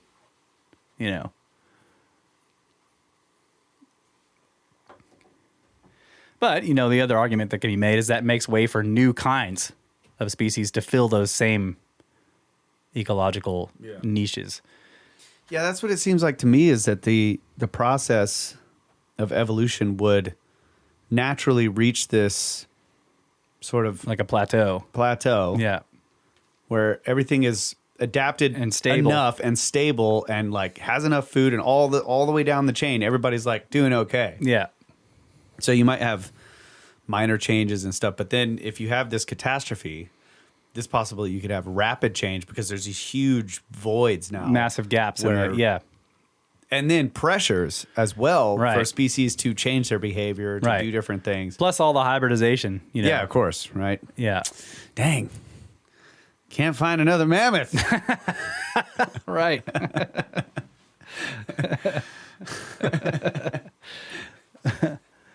That's how did you get hairless elephants? I mean, come on. Mammoths and pig. That's all I gotta say. It's what they kind of look like, giant pigs. Freaking mammigs, bro. Plymouths. Okay, so Lake Superior never gives up its dead. The Arctic Ocean is much colder than the waters of Lake Superior. The water of the Lena would not be warm even in midsummer, but during the spring floods, when the Lena would be swollen with the meltwater of the winter snows, the water would be frigid, and the bodies of animals drowned in it would not decompose, nor would they float. They would tend to sink instead into the nearest hole, and perhaps never come to the surface. Part 4, a sudden change of climate. So we may reasonably conclude that the climate of Siberia changed at the end of the Pleistocene and that it grew colder. Our problem is to discover what process of change was involved. On the one hand, our theory of displacement of the crust involves a considerable period of time and a gradual movement. On the other hand, the discovery of complete bodies of mammoths and other animals in Siberia so well preserved in the frozen ground as to be in some cases still edible seems to argue a cataclysmic change. To those who in the past have argued for very sudden catastrophe, the specialists in the field have offered opposing theories to explain the preservation of the bodies. One of these was that as the mammoths walked over the frozen ground, over the snowfields, they may have fallen into pits or crevasses and been swallowed up and permanently frozen. Or, again, they might either have broken through river ice and been drowned or have gotten bogged while feeding along the banks. I just find this hilarious as an explanation for one small place having hundreds of thousands of bones all piled up with trees. Like the trees are also falling into the crevasse. Yeah. Walking trees that fall into, they break through the ice of the river and fall in. Yeah. So there is no doubt that a certain number of animals could have been put into the frozen ground in just the manner suggested above. That this is the explanation for the preservation of the mammoth's bodies generally, however, is unlikely for a number of reasons. So I also want to point out that he uses that exact explanation later, and we'll have to get to it next episode. But I thought it was pretty funny because he seems like he's backfilling and he's trying to explain something that doesn't really fit with his theory, which is the mammoth that Randall has discussed a bunch, the one that was very well preserved, that still had food in its stomach, that has the broken hips, right? This one that came washing out. Well, the dating. We'll get to it, but the dating doesn't quite match his theory. It's too old. So he tries to explain how it got there, and he says, well, it fell into a crevasse, and he basically uses this. Is he doing that to be funny? I don't know. I don't think so. I think he's just... He fell into a crevasse, and that's why his legs, his hips were broken. Yeah. Oh, my gosh. Yeah, well, he's trying... No, what Hapgood is trying to explain with that particular mammoth is how it remained frozen because it's too old, right? For the shift. Right. Okay, gotcha. He's like, I've just shown us all this data that shows that the Arctic Ocean was warm for a really long period. And he's like, this mammoth is so old that it stayed frozen through that entire period. How is this possible? And so he's like, maybe it was in a deep crevasse, whatever. And he kind of makes it an outlier, but it's sort of funny to kind of watch him try to explain it. Anyway, we'll get to that later. I'm pulling a Marty on that one. So, yeah, we'll get to that. God damn. So it is not generally realized in the first place that it is not merely a matter of the accidental preservation of 80-odd mammoths and half a dozen rhinoceroses that have been found in the permafrost. These few could perhaps be accounted for by individual accidents, provided, of course, that we agreed that the animals concerned were Arctic animals. The sudden freezing and consequent preservation of the flesh of these animals might be thus explained. But there is another factor of great importance which has been consistently neglected. It has been overlooked that meat is not the only thing that has to be frozen quickly in order to be preserved. The same is true of ivory. Ivory, it appears, spoils very quickly when it dries out. Tens of thousands of skeletons and individual bones of many kinds of animals have been discovered in the permafrost. Among them have been found the enormous numbers of mammoths' tusks, as already mentioned. To be of any use for carving, tusks must either come from freshly killed animals or have been frozen very quickly after the deaths of the animals and kept frozen. Ivory experts testify that if tusks are exposed to the weather, they dry out, lose their animal matter, and become useless for carving. According to Lydecker, about 20,000 pairs of tusks in perfect condition were exported for the ivory trade in the few decades preceding 1899. Yet even now, there is no end in sight. According to Digby, about a quarter of all the mammoth tusks found in Siberia are in good enough condition for ivory turning. This means that hundreds of thousands of individuals, not merely 80 or so, must have been frozen immediately after death and remained frozen. Obviously, it is unreasonable to attempt to account for these hundreds of thousands of individuals by the assumption of such rare individual accidents as has been suggested above. Some powerful general force was certainly at work. Lydecker gives many hints of the nature of this force in the following passage. Quote, in many instances, as is well known, entire carcasses of the mammoth have been found thus buried with the hair, skin, and flesh as fresh as frozen in New Zealand sheep in the hold of a steamer. And sleigh dogs as well as Yakuts themselves have often made a hearty meal on mammoth flesh thousands of years old. In instances like these, it is evident that mammoths must have been buried and frozen almost immediately after death. But as the majority of the tusks appear to be met with in an isolated condition, often heaped atop one another, it would seem that the carcasses were often broken up by being carried down the rivers before their final entombment. Even then, however, the burial, or at least the freezing, must have taken place comparatively quickly, as exposure in their ordinary condition would speedily deteriorate the quality of the ivory. So he's saying not only were they frozen immediately after death, but the condition they're found in implies that, a lot of times you find piles of tusks and no mammoth parts otherwise. Just the tusks have been sorted somehow. There might be fragments of bones, but you just find huge piles of tusks just all jumbled together in this stuff. That's very Fortean right there. Yeah. Giant. Yeah. Nothing but tusks. Right. I don't know. That's weird. That's what he means when he says the majority of the tusks appear to be met with in an isolated condition, heaped atop one another. That's crazy. But again, so Maybe they float. Well, they don't roll very well. I'm serious. Like they're hard to break for one thing, and they've got this big curve. They would definitely get ripped off the animal in a flood. They break off, and then after that, they're more difficult to move than the rest of the bits of the animal. So they kind of, you see what I'm saying? Because they've got this big curve, so they don't want to roll. Yeah. It's hard to push them and slide them or whatever. So they get tangled with each other. Yeah. I wonder if they float though. I don't think they float. You don't think so? No, I don't think so. Okay. Maybe they do. I don't know. Well, I don't think so. I had a bullhorn once, and I made it into a horn, and I took it on a kayaking trip, and then it fell off the kayak and sank. So I don't think they float either. And that's different material too, right? It's not the same as ivory. No, but it's like fingernail material, right? Whatever that stuff's called. Yeah. I was going to say keratin, but I don't know if that's what it is. I'll have to look it up. So, who is this? This is Lydecker. So the quote continues. How the mammoths were enabled to exist in a region where their remains became so speedily frozen. What? They're covered in a tough coating of keratin. Yeah.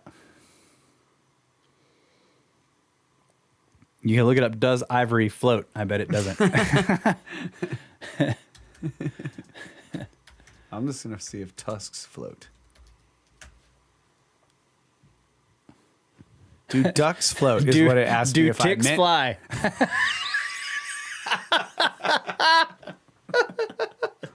Do ducks float? Do ticks fly? Did you mean one of these? No. Okay. Okay.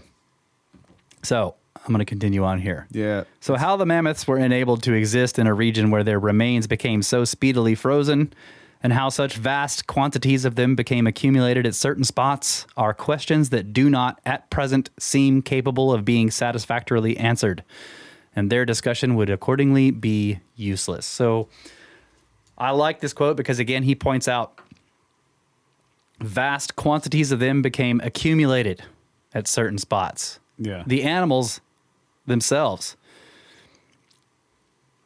So Lydecker was not alone in feeling the futility of considering these mysterious facts. For many years in this field, as in others, there has been a tendency to put away questions that could not be answered. However, we shall return to his statement.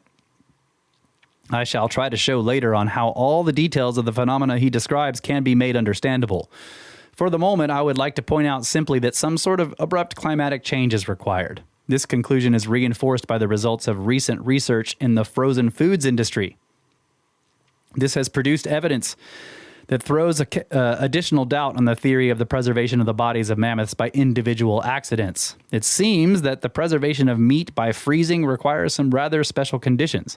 Herbert Harris, in an article in Science Digest, writes, quote, "What Birdseye had proved was that the faster a food can be frozen at deep temperatures of around minus 40 degrees Fahrenheit, the less chance there is of forming the large ice crystals that tear down cellular walls and tissues, leaving gaps through which escape the natural juices, nutriment, and flavor." So this goes back to what we were kind of discussing this last time with. Yeah. So it does take place. Large ice crystals tear cell walls. Okay.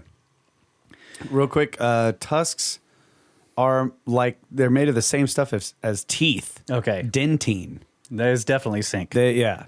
That's, yeah. yeah. Okay. So yeah, they're rolling. They get ripped off the animal or broken off, and then they're rolling around on the bottom. And they don't roll very well. And then especially of course a mammoth tusk has this huge curve. It doesn't roll.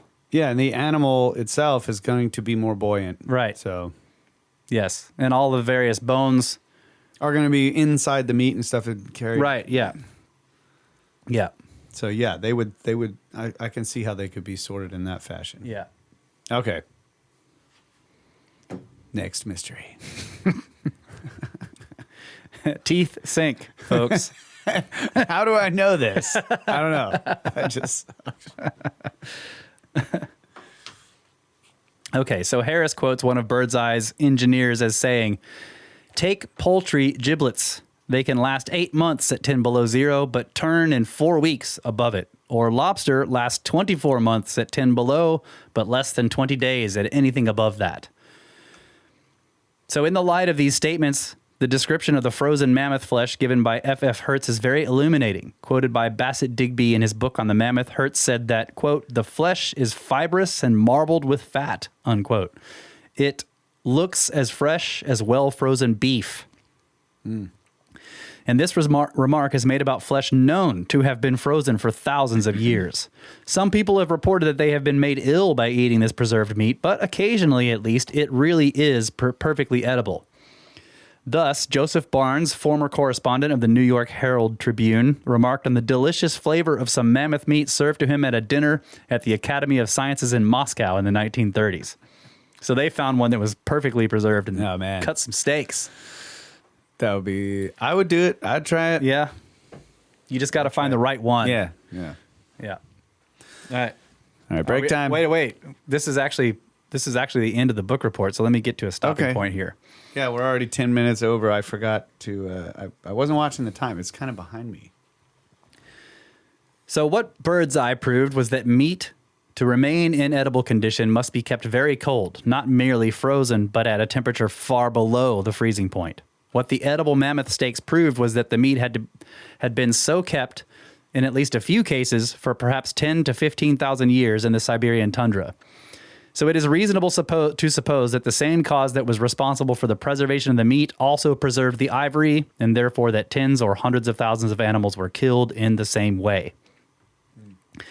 How can such low temperatures for the original freeze be reconciled with the idea of individual accidents, unless at least the animals died in the middle of winter? It is quite certain that such temperatures could never have prevailed at the surface or in mud holes during spring freshets. Ripe seeds and buttercups found in the stomach of one of the mammoths, to be discussed later, showed that his death took place in the middle of the summer. It is obvious that during the summer, the temperatures at the top of the permafrost zone was and is 32 degrees Fahrenheit, or 0 degrees centigrade, neither more nor less, since by definition that is where melting begins. And from that point down, there would be only a relatively gradual fall in the prevailing temperature of the permafrost. Even if mammoths died in the winter, it is difficult to see how very many of them could become well enough buried to escape the warming effects of the thaws of thousands of springs and summers, which would have rotted both the meat and the ivory unless there was a change of climate. Okay, I think we can stop there. 15,000 summers. Still didn't thaw it out. Yeah. That's wild. All right, book report over for this week. We'll be right back with some other stuff. Do you have other stuff? I don't know. Okay.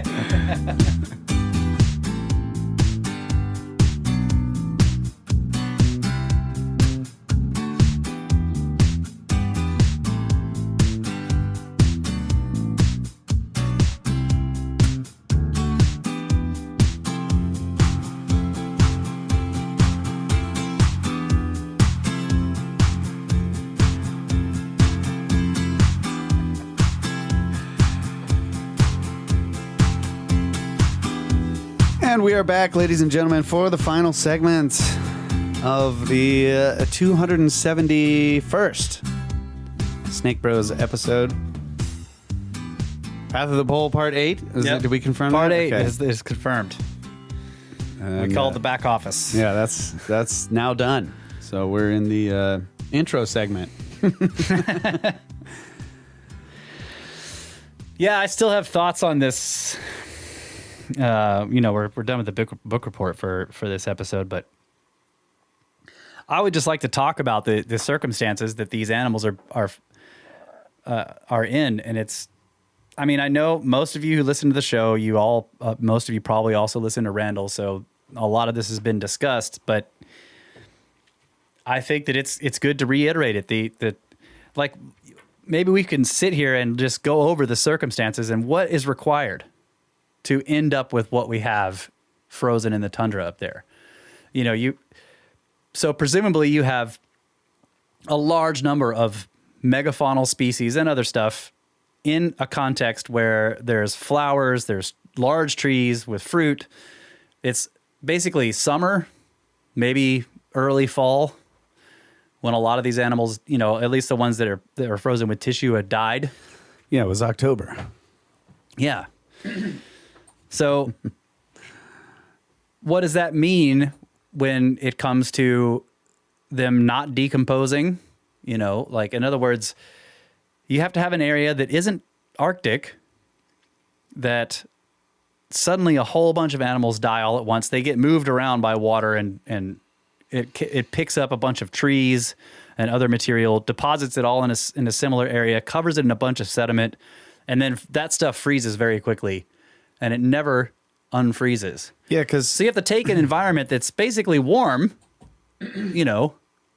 and turn it cold and keep it that way forever. this is another thing, like, the frost depth or the frost layer in a normal place, like a northern place that freezes and thaws Yeah. every year. There's a frost layer. Like, how deep does the ground actually freeze? Yeah. That's right. 12 inches, 18 inches. And then, Yeah. it's pretty well known where people live because you got to put pipes down that low and all that Yeah. kind of stuff.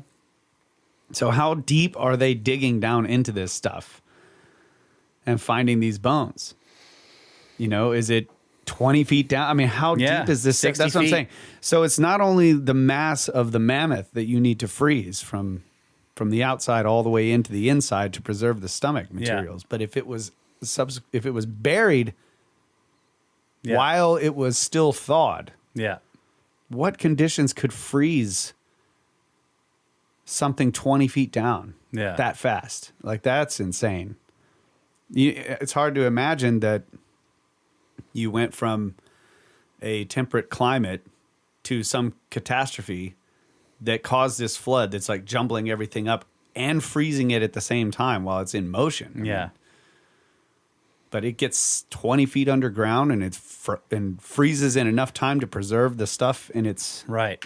innards. And once you have freezing conditions, you no longer have moving water. Yeah. So you can't. So the water has to move and deposit and stop. I mean, I guess it could be really freaking cold water that's moving so much it just can't solidify. Can't solidify. But yeah. still, how do you get that? Yeah. Does mud freeze easier than water? I don't think so. I don't think so. It's hard to imagine how it can be. Now, maybe there's not flesh that deep. Yeah. I don't know. Don't know enough about it, but at least any tissue 20 feet underground Yeah. that's preserved from freezing Yeah. is anomalous. Like, that's crazy. Yes. And it is, I mean, again, you listen to this Rogan episode and the way the guy talks about it, there's just this, they're washing this stuff out of a huge cliff of frozen material. Yeah, I got to see it. Did you watch it or just listen to it? I just listened to it, yeah. But he has a Goodness bunch me. of pictures, and I guess there's a documentary I need to watch as well. Yeah. He said the Boneyard. That's awesome. But he just described it. He was like, look, this is how we do the gold mining. And he describes the process of gold mining, which is basically hydraulically washing away the tundra. Yeah. It's frozen Yeah. all the way down to the bedrock. And it's, so you're talking about a lot of material. But that's Alaska, not Siberia, right? So these are two different areas. But still, it's... Yeah, so they're not finding... Are they finding flesh there? He said that there's sometimes organic material, yeah. But they're not, fully fleshed. Like, you can't cut a steak. Yeah. But he says that people have found it, probably closer. He describes, and again, I don't want to give too many spoilers. It's got to but be closer to the surface, though. Yeah, maybe. That's what I mean. Maybe so. I don't know.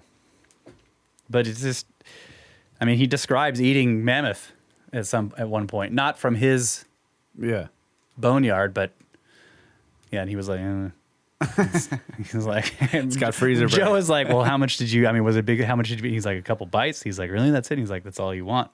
Because it's not good. Yeah.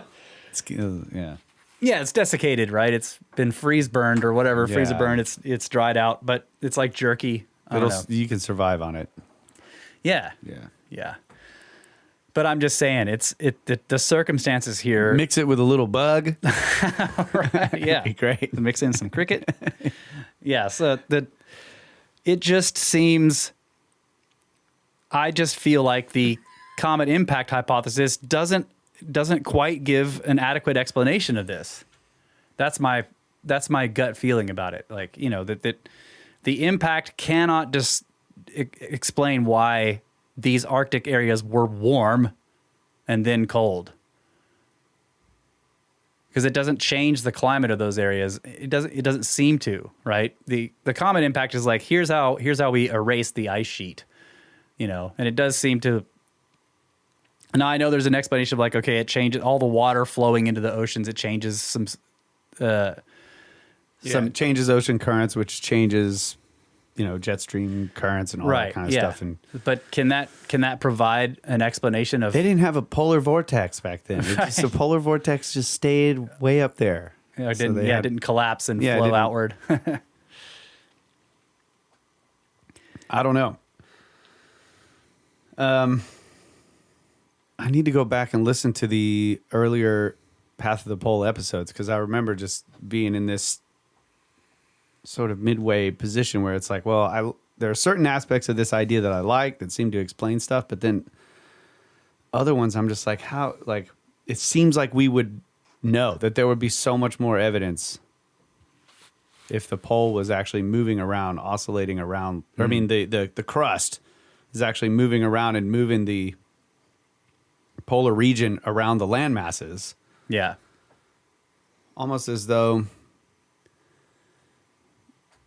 you know, how, like, for example, let's take a lake, and I'm not talking about any lake specifically, but if you could look at lake varves, and I don't know if we even have any, I mean, there's got to be lakes that are older than the Younger Dryas. Do we know of anywhere? Like, you would look at those and see if they were... How old are lakes, yeah. I don't know. Or maybe in the oceans, like sediments that go down where they can see, you know, like varves, annual lines that they can count. Yeah. That those would change over time or oscillate back and forth. I don't know. It's I think he did talk about that. Remember the ancient rock bands? There's rock bands. That's right. That's what I'm saying. I need to go back and listen to them. It's been a while. Yeah. I do feel like when I read it that I'm just like, okay, because he's saying, what is the trigger for this or that or whatever? And I'm like, we may have a trigger. Yeah, for sure. You know, and the trigger itself is catastrophic in nature. Right? And I'm not just talking about Younger Dryas. Any impact. If he's right that the crust can shift and that it's basically almost always in a state of just about to shift. That's kind of how he describes it. This is how I ended up picturing it. Is that it just quite hasn't overcome the coefficient of friction. Mm-hmm. But there's always all this stress on the crust because it's unevenly distributed. Yeah, distributed. So it wants to move, but it's being held in place. So you hit it with something, it's going to move, right? Right. And so, it's going to move too far. Right. Then that's right. It's always going to move too far. The pendulum always swings past the point of equilibrium. Right. And what's interesting about that is that the end of the movement after moving too far is a slow down and stop. And then all that friction takes place again. And then it freezes it into a place where it can't move again. Right. So this is possible that all it takes is an impact of some kind or a bombardment like the Comet Research Group is talking about, where it isn't one single bolide, but a whole bunch of pieces. Mm-hmm. All it does is set up an oscillation in the crust from all these impacts and explosions. Enough energy, and then it starts to move.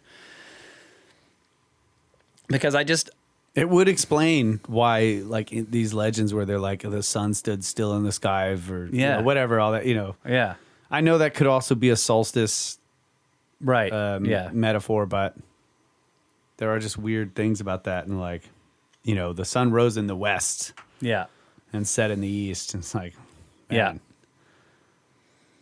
I don't know. Yeah, and if you happen to live in one of the areas where when the crust is shifting, you're basically on the pivot. In other words, so maybe you don't have a bunch of earthquakes and a whole bunch of stuff, but like the sun just is moving across the sky. You're just the whole thing is turning. You're like, what is the deal? It's way over there, right? And then eventually it stops, and now the sun rises over here. Yeah, that's a good point. But I feel like this frozen megafauna thing is a big mystery, and it still is a big mystery. Like there's at least there's people attempting to explain it at this point. But when Hapgood is dealing with it, he's you kind of when you're reading some of these are like 40,000 years old too. Yeah. So that's weird, right? Yeah. We know we have something at 14,000 and the other thing is the grouping of them on these islands reminds me of what animals do in floods. They'll all run to the highest point, and they're all there. Yeah. Right. When we were going through Velikovsky, he's talking about that same phenomena, but also how there are caves just full of just all these different kinds of animal bones. Like they were taking refuge in there and they just got blended. And they just got blended anyway. Right. Yeah. And not just caves, but huge like cracks, like or deep gulches or whatever. And it's just filled with materials, like all these busted animals, bones and trees and stuff is just jammed in there and then locked in with the sediment, with the mud or the material and gravels. But, in the case of these northern areas in Alaska and Siberia and in these islands up in the Arctic or whatever, all this movement of water took place and then it froze. And so it's still kind of in state, and it was just the description of all these geologists where they're like, okay, here's the composition. It's a very fine gray, silty stuff mixed with a bunch of water. In some cases, you find big lenses of ice. And they describe them specifically as lenses. Like there's an area of ice in there that's lens shaped, basically. So it's in a pocket, and then all this animal material plus huge masses of trees, all tangled, broken, busted, splintered, just all jammed together. So it seems like flood, but then you also have to have the freezing, and the freezing has to happen very quickly. So, and then it has to stay cold forever. But obviously, before all this happened, it wasn't cold, or at least not that cold, right? Because you have plants that do not grow in Arctic conditions. And then Hapgood's pointing out on the Siberian islands, if you had very tall trees, you can't. That isn't even just about cold. It's about the fact that there's just no sunlight for half the year. Right. Yeah, for sure. So that's what I'm saying. The Comet Research Group and the Younger Dryas Impact Hypothesis doesn't quite explain the presence of large trees on Arctic islands. Yeah. A comet impact that breaks up the ice sheet and causes all this destruction doesn't change where the sun rises and sets. And doesn't change the fact that the Arctic Circle is in darkness for many months out of the year during the winter season, and thus you can't have a 90-foot fruit tree. The other point about this, even if you had warm jet streams going up there, you just don't have enough sunlight. Yeah, that's for sure. You can't have that type of tree up there without the sunlight. So that is a really good. That's a really good point for the shift. But also, if you accept this idea of this shift, it makes the solar, like coronal mass ejection idea kind of not make sense either. That might melt the ice sheets, but it doesn't seem like it would be something that would cause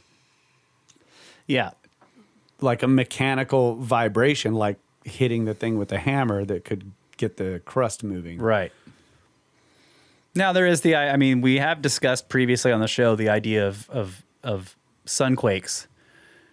You know, how a big explosion on the sun can hammer the magnetic field, which translates into a mechanical vibration deep in the earth that sends out reverberations and results in earthquakes. Because somewhere, if the Earth's magnetic field is anchored to some physical object in it. Yeah. So just like if you have a magnet and you push another magnet at it, it translates into a physical, right? So if the sun sends out a huge magnetic pulse and it just hits the Earth's magnetic field, that could translate into quakes or, you know, in other words, physical vibration on the planet. That's a good point. It's just so, and maybe it's like usually like in the crust, it's so dispersed. It's not, there's nothing really concentrated, you know, magnetically that would be in I don't know, but it's hard to imagine that. We also don't know what is causing the magnetic field of the Earth. I mean, there's, you know, there are these ideas that it's hot metal moving fast around solid metal, something, right? But no one knows what it is really. Right. It's just hard to imagine it like a fluctuating magnetic field is going to get the crust actually jumping around. Right. It would have to. So if you just take the standard idea that at the center of the Earth there's a solid inner core of metal, basically nickel iron, and then a molten outer core of nickel iron that's flowing around it, and that's the dynamo that causes the magnetic field.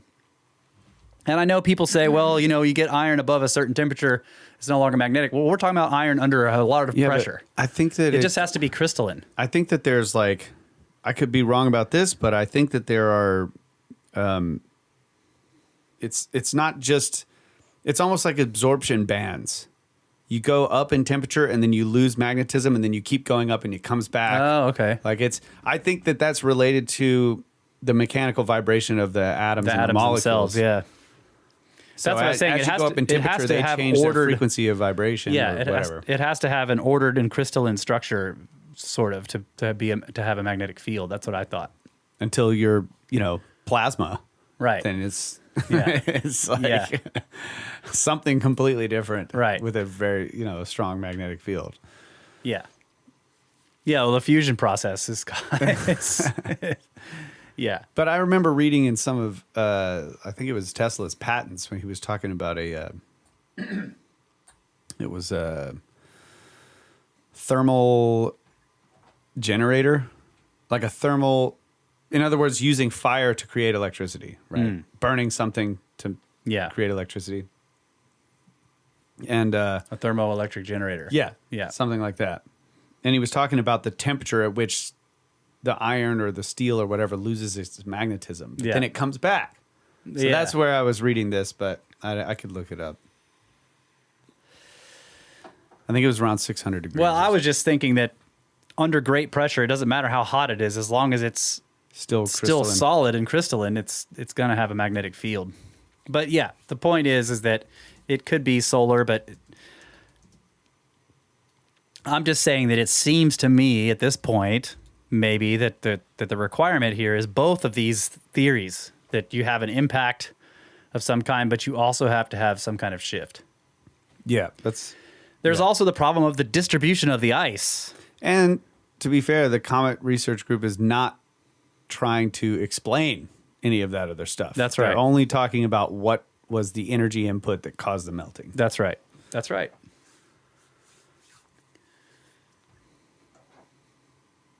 Okay, well. So here we go. 770 degrees Celsius, iron loses its magnetism. Okay. Doesn't say that it comes back. Oh, there you go. How is the Earth's... Somebody's asking the question on Reddit right there. If iron loses its magnetism around 800 degrees C, how does it... let's see. Yeah, I have to go. How is the Earth's core magnetic? Yeah. But yeah, you're right. It's under pressure, so it could still possibly have like a... It's more under an ordered enormous structure. amount of pressure. Yeah. Anyways, All right. Well, do some emails. let's we'll do space weather news and all that other stuff. Yeah. I got one button to push. Yeah, one button. It doesn't work.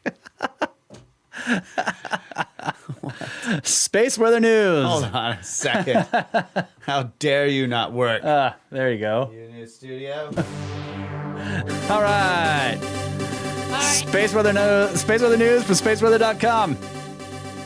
A geomagnetic storm watch, a minor G1 class geomagnetic storm, is possible on January 4th and 5th when a slow-moving CME is expected to hit Earth's magnetic field. It was hurled in our direction by an M3.7 class solar flare. Also, there was a far side solar explosion. This morning, January 3rd, something exploded on the far side of the sun. The Solar and Heliospheric Observatory recorded a bright CME billowing over the sun's southeastern limb. The source of the blast was probably old sunspot AR3163, which has spent the last 2 weeks transiting the far side. It is due to return on January 4th. Helioseismic echoes suggest that the sunspot has grown since we last saw it in December. It may present a threat for significant Earth-directed flares after it reappears tomorrow. Current conditions, solar wind speed. Ooh. Do all these flares, is there a specific time at which the flares move around? Or are they moving along with the rotation? I think the rotation, yeah. They're just due to rotation. I think so. I don't know if they're like in They're also moving. in subjective motion, yeah. Like storms on Earth are moving, but they're also yeah. rotating Being because of the rotated, Earth. yeah. I think that they are just due to solar rotation, which is Okay. how they can very precisely predict when they're going to show back up. But maybe I'm wrong. Maybe they do move around. I don't know.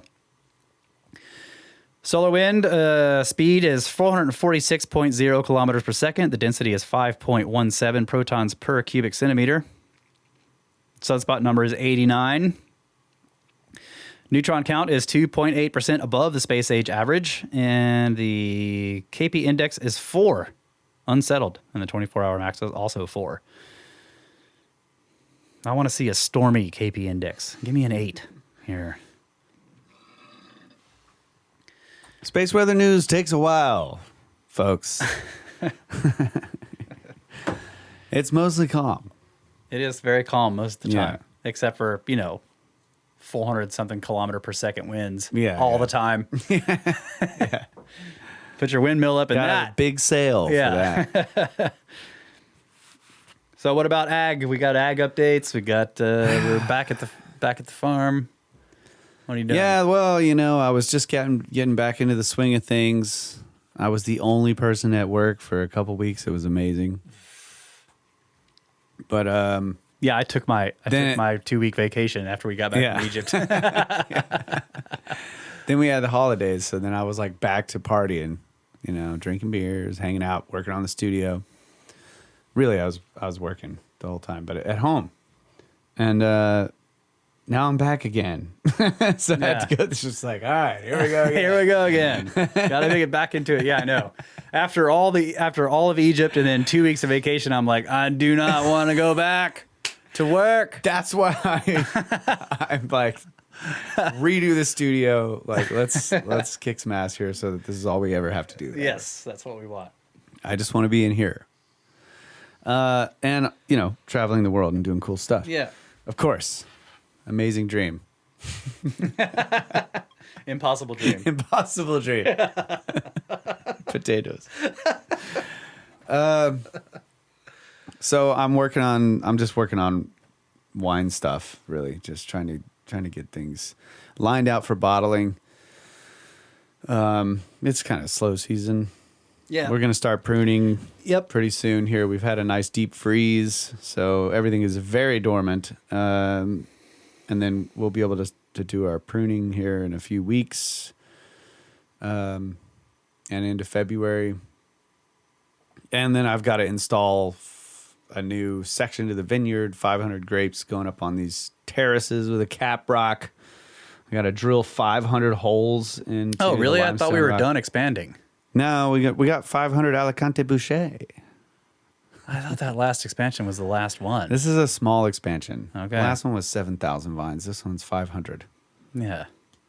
It was part of the initial. Oh, they were going to be the but head. They were going to be the. Okay. It didn't work. Yeah, the head trained ones. Head trained ones. Yeah. We couldn't get it done, so we're doing it this year. So So that's we're going to be up there with an auger drilling a bunch of holes. Is that the deal? I might just get a contractor to do it. I don't Yeah. want to do that. Yeah. 500 holes. 500 holes. Yeah. No. Yeah. Yeah. Yeah. I hear grapevines. What we some have to rock. do is go up there and survey it and lay out the grid Yeah. on this hillside, Yeah. which is going to be interesting. Yeah. I've already got trenches dug. I'm ready to run water line. So Okay. that's what I've been doing. Built a dock. Yep. Purchased a dock from Montana on a pallet.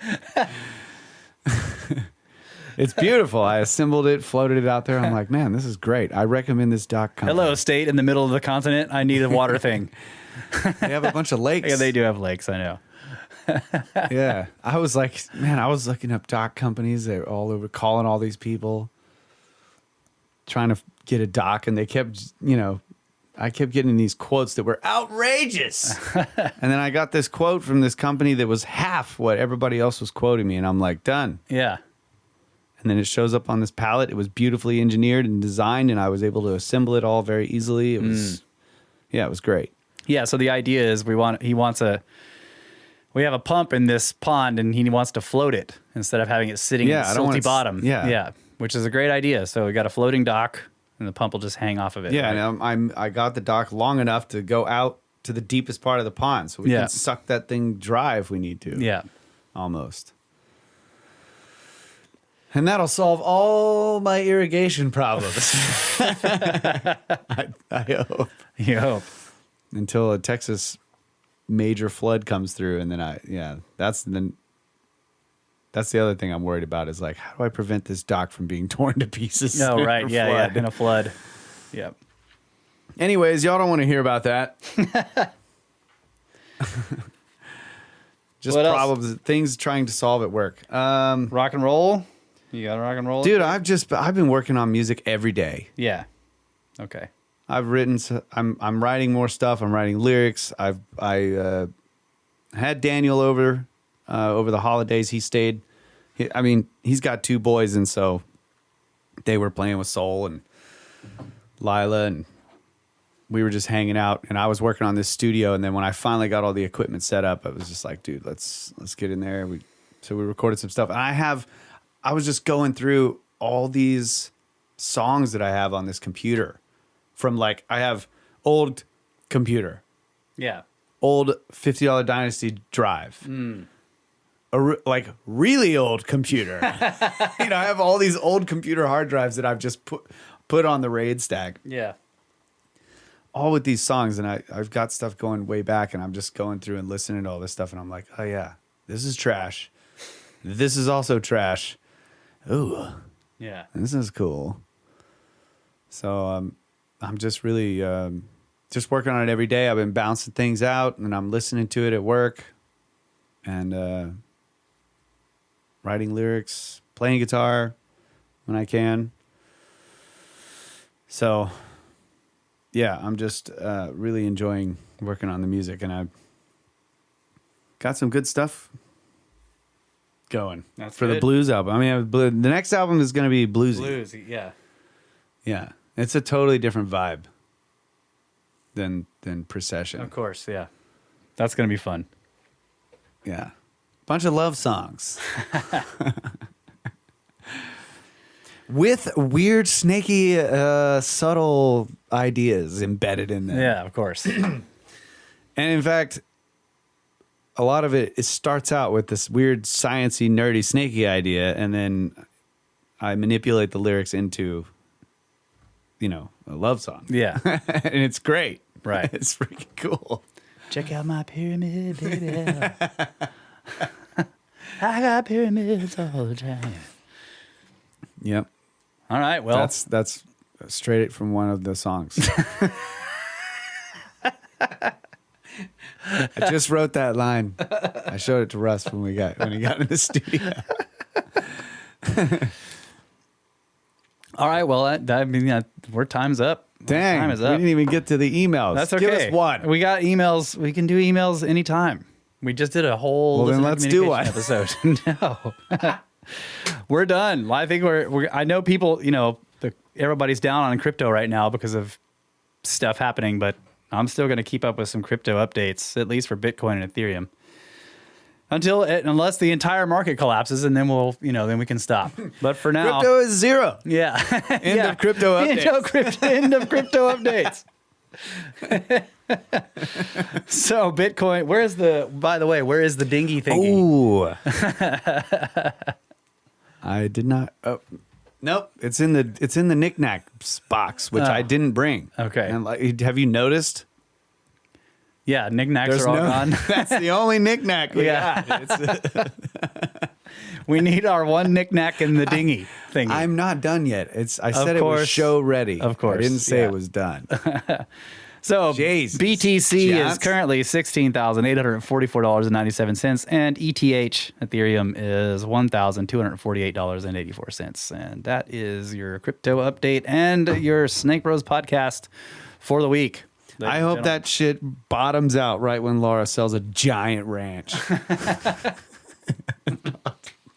Oh yeah, just buy a bunch of Bitcoin for 1 cent per coin. Yeah. All right.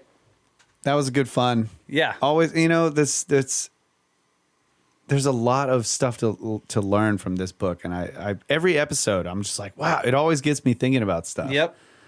It's a great book. Yeah. So thanks for bringing it to the table. There's buddy. much more to come in this chapter 10 on the megafauna extinctions. I've gone through the whole chapter, and it's fantastic. So Yeah, I appreciate it. And I also want to mention the Cosmic Summit. You guys should go to that. Yeah. We haven't talked about it, but our old Cosmic buddy, Summit 2023. yeah, our buddy George Howard is throwing this event, and we're involved. And it's Saturday and Sunday, June 17th and 18th at the Crown Plaza Resort in Asheville, North Carolina. So we're going to be there. Yep. Randall, Graham, Ben, and it's going to be a lot of fun. So It will. I will be sweeping floors and making sure the beers are cold. Russ is doing a presentation. Whatever. Kyle's setting up the stage, and he's handling the production. But he's also going to be sweeping the floors. Yep. So That's what I told George. yeah, we're going to give him a janitor outfit so he can. Like Kyle is the custodian. Make sure those beers are ice cold, people. You should come hang out. All right. Thanks everybody for all the donations. We really appreciate it. Thanks to all you patrons supporting the podcast. Can't thank you enough. Yeah. It's been an amazing journey. Annabel is a producer this week. That's right. $70. $70. Thank you. Thank you very much. It was actually not this week. It was a while back, but I realized that there was 2 donations, one right after the other, and I was like, oh, yeah, that makes her her a producer donation. Yeah.